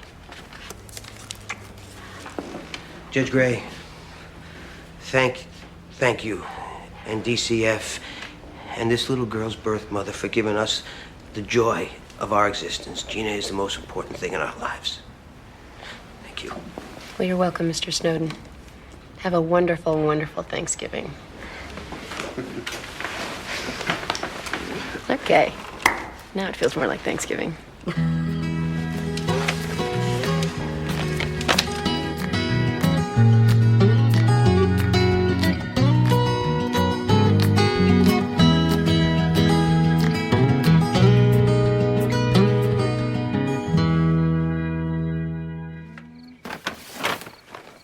$7:45, stuff the turkey. Don't forget to truss it. Trussing kit? I haven't been watching you 35 years for nothing. 8:15, prepare the string bean casserole. 8:45, yams.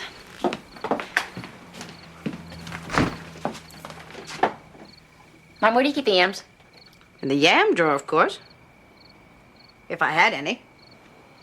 You don't have any yams? I thought yams were a staple. Potatoes are a staple. Yams are a specialty item. Well, I guess you don't have any marshmallows either. Nope. Oh, God.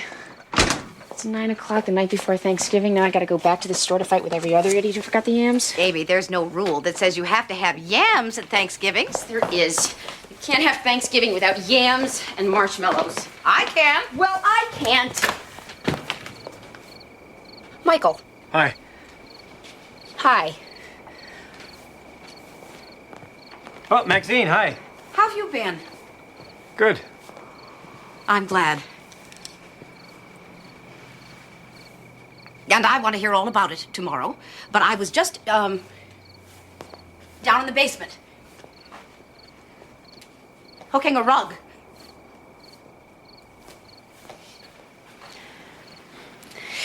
What are you doing here? Well, I wanted to wait till Lauren went to sleep. I was hoping we could talk. Well, I was just on my way out. Oh, all right. No, Well, it can... I... Yeah, I can wait.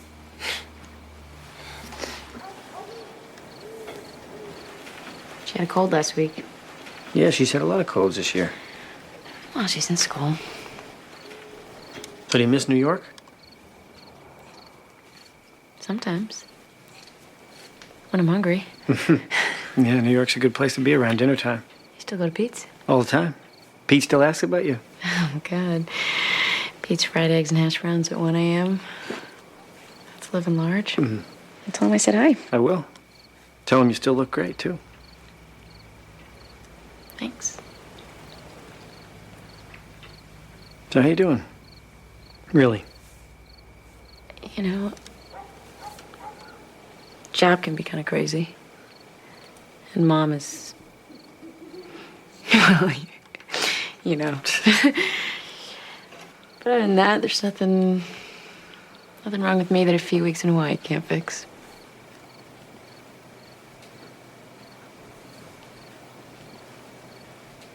And we really screwed it all up, didn't we? Yeah. We did. You know, sometimes I'll look at Lauren and she'll laugh a certain way or move a certain way, and I'll see you. And I wonder if we could have done it all differently. I do too. Well, I'm really glad you invited me over for Thanksgiving. Yeah, well, I thought it might be good for Lauren. We're all grown-ups. Yeah. Amy. I think it's time to make this thing final. What thing? You know, the D word. Divorce.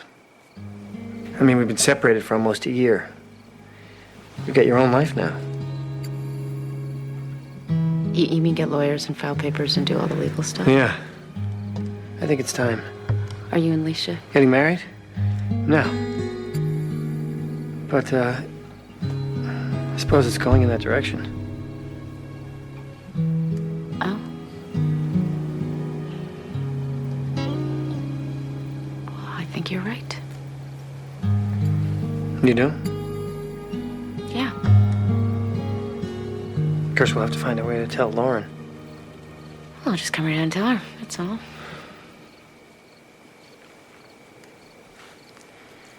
You sure you're all right with this?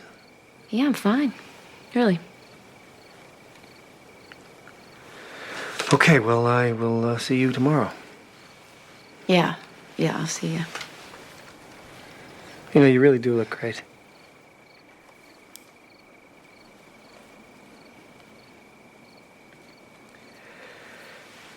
I'll find my way out.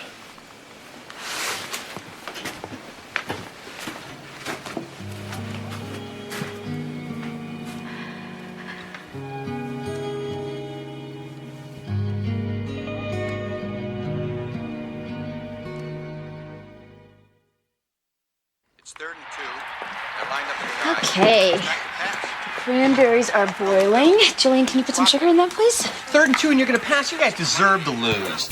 Amy? No football. Why not? 'Cause I remember you and Dad and Vincent watching football while Mom and I cooked. I always resented that. You never cooked. Well, I'm cooking now. And besides, football is not part of my Thanksgiving fantasy. Fantasy being the operative word. Mm-hmm. Hey, everything's going great. The turkey looks good, and the yams look... How are yams supposed to look? They need a few more minutes. And the casseroles go in 5 minutes. If we were at the restaurant, we could be having appetizers right now.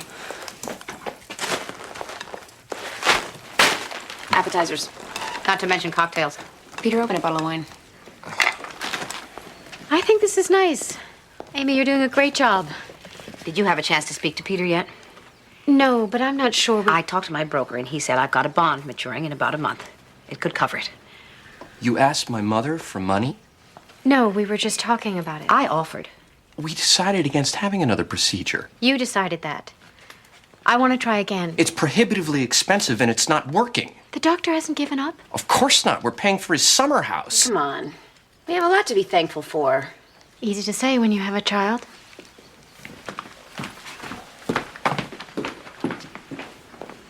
It's hormones. It's not hormones. She's unhappy. She never should have talked to you about this. I'm sorry. Peter, just go and see about your wife. Mommy, Daddy's here! Okay. It's showtime. Hi, baby. Oh, happy Thanksgiving. Oh, you too, Pilgrim. Happy Thanksgiving. You too. Daddy, you didn't give Mommy a hug.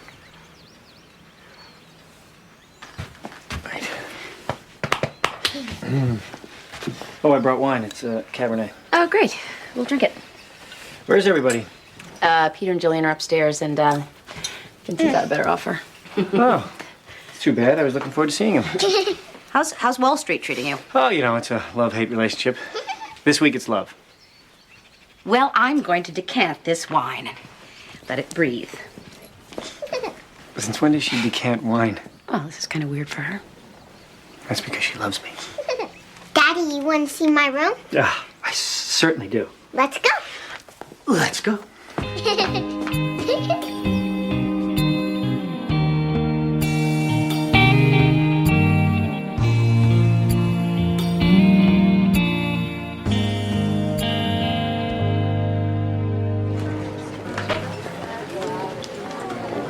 Excuse me. Vincent, you made it.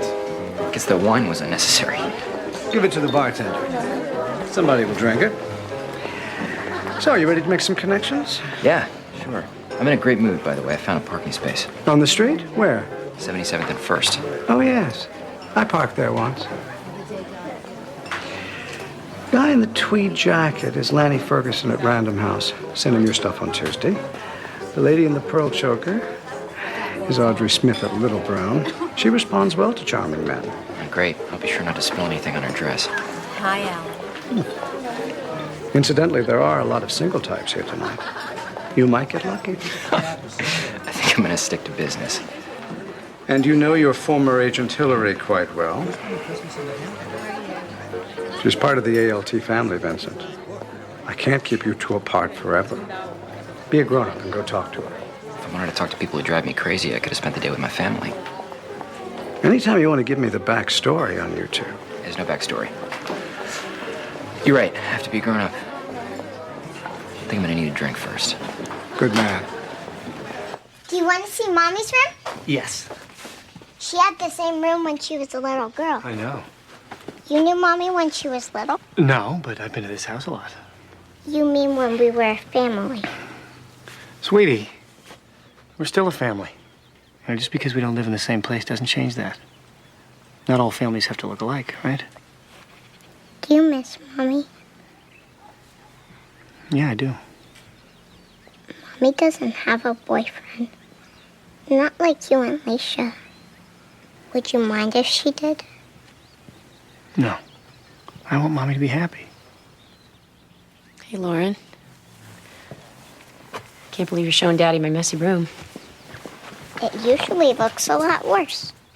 Honey, Grandma could use some help downstairs. Can I put out my place cards now? Yeah, go do that. We're gonna eat in a minute. Great. I don't know how great it is. I did all the cooking. You're a pretty good cook. When you set your mind to it. I order takeout. It's good that you're here. For Lauren, I mean, she's thrilled. And you're somewhat less thrilled? Oh, we have a daughter, Michael. We can't avoid each other. Are you okay? I'm fine. Why? I don't know. After what we talked about last night, I wondered... Well, I'm the one who left. I always knew this day was coming. Yeah, but I guess my timing could have been better. So what else is new? You are upset. Well, you couldn't have told me this next week. I guess I could, but I didn't think you'd be that surprised. Well, I'm not, but I still think it's a hostile gesture. A hostile gesture? What? You always do this. You always see hostility where there isn't any. You always try to escape blame by focusing on my behavior. Let's not do this. You started it. You know, the best thing about not being married is I don't have to listen to your endless character analysis. Yeah, I suppose Leisha accepts you as you are. Yeah, as a matter of fact, she does. Well, people in their 20s are more flexible. In more ways than one. Well, maybe it was a mistake for me to come here. Well, we're in it now.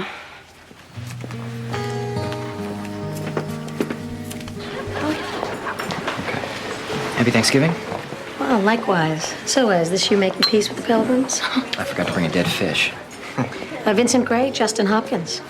Justin has a novel coming out in the spring, and Vincent, very promising short story writer. I know that sounds like an oxymoron, but it isn't. It's nice to meet you. Congratulations. Thanks. You too. Oh, look at that, a martini deficiency. I'll be back.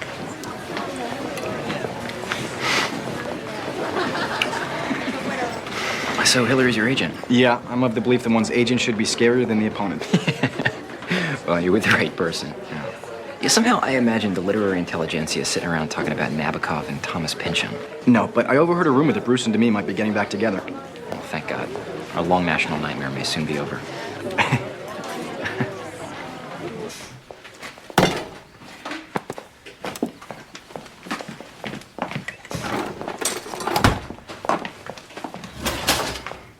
Everything okay? Fine.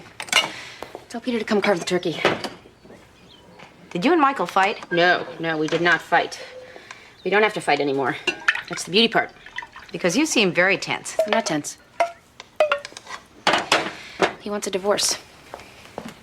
Yes? No, I mean he wants a divorce. He wants to hire lawyers and do the whole bit. I guess I'm not seeing the problem. Last night when he wanted to talk to me, first he complimented me, told me how beautiful I looked.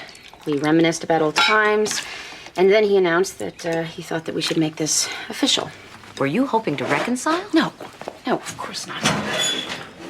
I don't mean to be obtuse, Amy, but you're the one who left.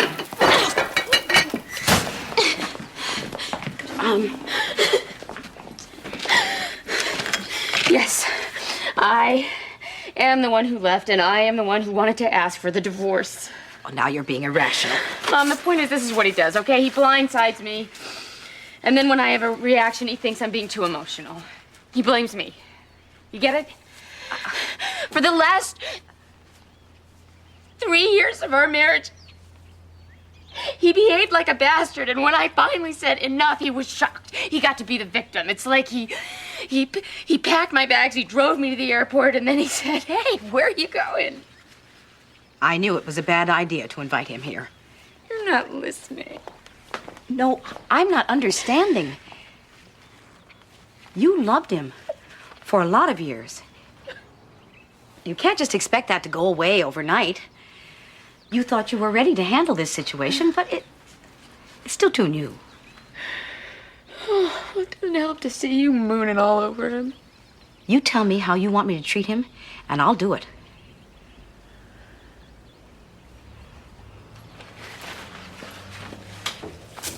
You know what I read the other day? That Denver, Colorado is moving closer to San Francisco, California by an inch every 10 years. Is this relevant? An inch every 10 years. That's the way the Rocky Mountains were formed.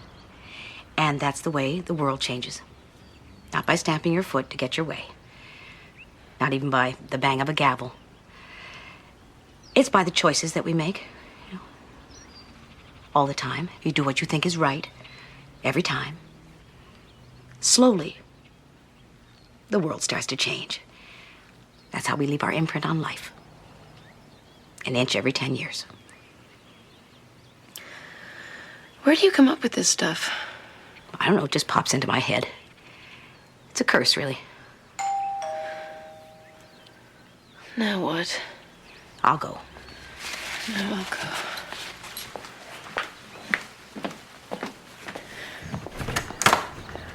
Bruce. I've been paging you for an hour. Oh, my God. My pager's upstairs.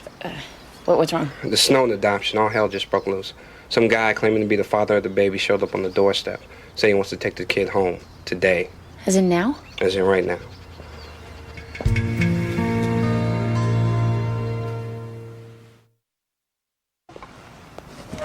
Judge Gray, get this man off my property. He's trespassing. Yeah, but you're kidnappers and you stole my kid. That's crazy. She's our baby. I want a restraining order against this man. All right, Mr. Snowden, just take it easy. What's going on? We're just sitting down to eat dinner, and this lunatic starts banging on our door. I open the door, he's screaming that Gina's his baby, and he's not leaving without Yeah, well, her. she is my baby. Do you have any proof of paternity? Yeah, I'm telling you, I'm her father. And no one ever talked to me about any adoption, sir. Okay, yeah, come on. All right, okay, let's get off the front lawn. Let's stop the sideshow. Mr. and Mrs. Snowden, can we go inside? Mom. Mr. Hardy, let's assume everything you're saying is true. I need some proof of paternity, like a blood test. Then I'll hear arguments in court. This is not going to be settled today. This man is trespassing. He's trying to steal my daughter. She's my daughter. On the birth certificate, Gina's mother stated that the biological father was unknown. That's right. No, that's a load of crap. I left the state after Marcia and I separated. I never knew about any kid. Then I come back, Marcia said she just gave the kid away. I don't have any rights as a father? Yeah, of course you do, but those rights need to be examined in court. And regardless of your claims, you can't just show up at somebody's house and take their child away from them. I can't believe this is happening. Well, believe it, pal. Mr. Hardy, do everybody a favor and go home. This is supposed to be a holiday. We'll have an emergency custody hearing in the morning. No, I'm not leaving here without her. Yeah, I'm afraid you are. Because if you don't, I'll have you arrested for disorderly conduct or attempted kidnapping or worse. Please escort Mr. Hardy from the property. Wait a second. What if I can get my wife over here right now? Would you listen then? Ms. McCabe has agreed to terminate her parental rights. That was before I came back. Are you saying she's changed her mind about terminating her parental rights? Yeah, that's what I'm saying. Oh, my God. Then why isn't she here? Because she was freaked out, and I said that I would take care of it. Did I make a phone call? She'll be here in a second. You can't let them do this. The adoption was almost final. You said so. But it wasn't final. Unfortunately, we have to see this through. Mr. Hardy, I'll see you tomorrow morning at Hartford Superior Court. Okay, I'll be there. She's our baby. He may be the biological father. Legally, he has a right to be heard. But we are the ones who have taken care of her whole life. We are the only parents she's ever known. I'll see you tomorrow. Please, Judge Gray, tell me this can't happen. Tell me he can't take our child. Unfortunately, that's the one thing I can't tell you.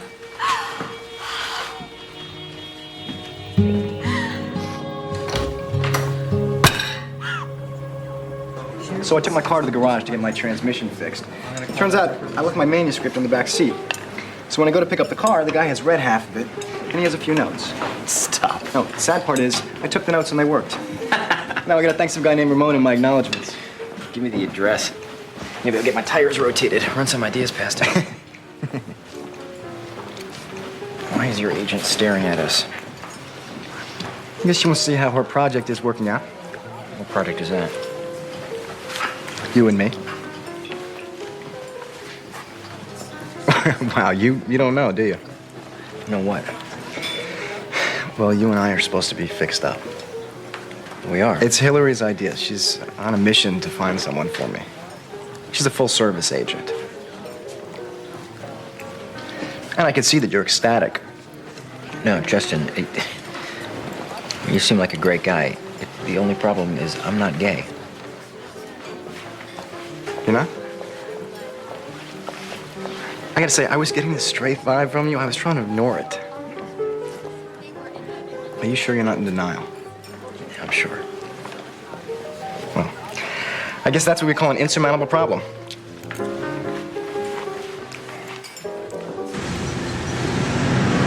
You want to get drunk? Can, I'm driving. Really? Go downtown, order some pictures of margaritas, and start telling each other embarrassing stories. I won't hold it against you. Getting drunk is dangerous. It'll make me wonder why I'm all alone on Thanksgiving. Yeah, where are you? Her mother wants her on this holiday. I get Christmas. Seems like a fair trade. Bruce, that was not my finest hour. Those poor people.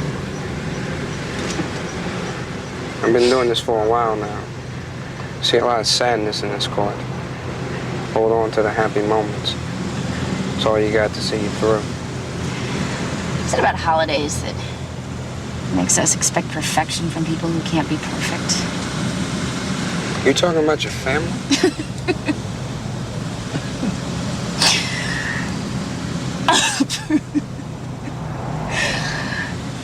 You cannot believe what a mess I've created at my house. I insisted on this big meal. I invited my ex-husband, all because I needed this Kodak moment. I should have known better. It's a powerful image. We all grew up wanting it. How come we didn't grow up getting it? I don't know. So what are you gonna do today? Go home to your empty house, eat a TV dinner, and watch television? I was going to read and meditate. Wow. Don't do that. Come to my house.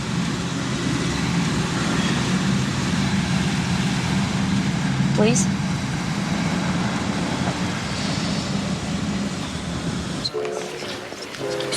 Leaving. You're gonna miss dessert? I lost my appetite. Oh, what is it now, Vincent? I have to get going. You didn't like Justin? Just because I don't want to sleep with you, I'm gay? I really don't know the first thing about your sexuality. Look, I don't really care what you say about me, but Justin is an actual person with feelings. You set him up and you humiliated him. You kids getting along? We're fine. We're not fine. He doesn't like Justin. Justin's fine. Vincent, these days being gay is not a detriment in the literary world. I have to get going. Vincent, what's the problem? You want to know the backstory on us? The backstory is that she's a bankrupt person. She wants what she wants, and she'll take anybody down to get it.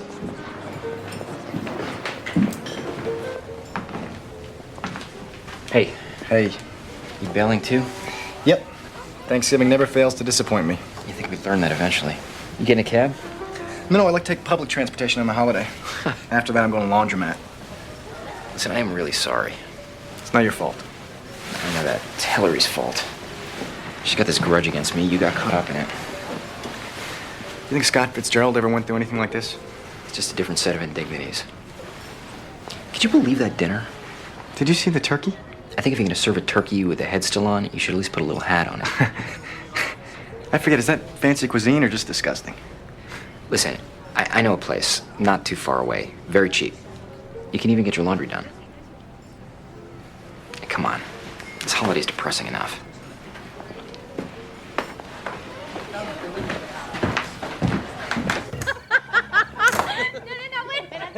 I'm serious. Okay, I'm gonna tell this. So I'm sitting there in the doctor's office. Wait a minute, let me tell you this. So I'm lying there, okay? I'm lying there with my feet up in the stirrups. Jillian. This is funny. And I'm waiting for the doctor to come back in, right? And so the door suddenly flies open and this young guy comes rushing in and says, "Oh, I'm so sorry, honey, I'm late. The traffic was hell." And he looks at me and I look at him. He says, "Oh, I'm sorry, wrong room."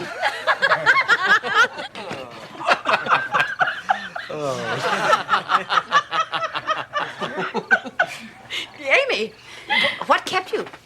Well, things got complicated. This is my court services officer, Bruce. Well, hello, Bruce. Happy Thanksgiving. Bruce, this is my son, Peter. And this is my daughter-in-law, Jillian. And this is my soon-to-be ex-son-in-law, Michael, and his daughter, Lauren, who's also my Amy's daughter. Amy made this delicious dinner. And this is a very nice gay man named Justin, whom we just met. Hello. Hey. And this is my son, Vincent, who's not gay. He's a writer. Well, that's great, Ma. It's all very clear now. Now sit down, you two, and eat. We've been drinking. Oh, really? Is there any wine left? Absolutely. Just sit down. It's a celebration. Fruit tray? Let's eat or something. I'd love to. Yes. You want the fruit tray? Oh, Yeah. well, Vincent, would you like some? Let's get to the sweet stuff. Who wants to open pies? Oh, hi. No.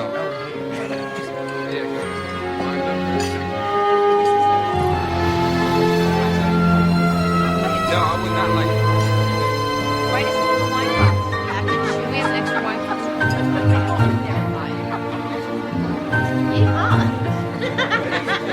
Totally. Pay no attention to that. That's rather inferior. Or less. It is the most. Oh, Lord.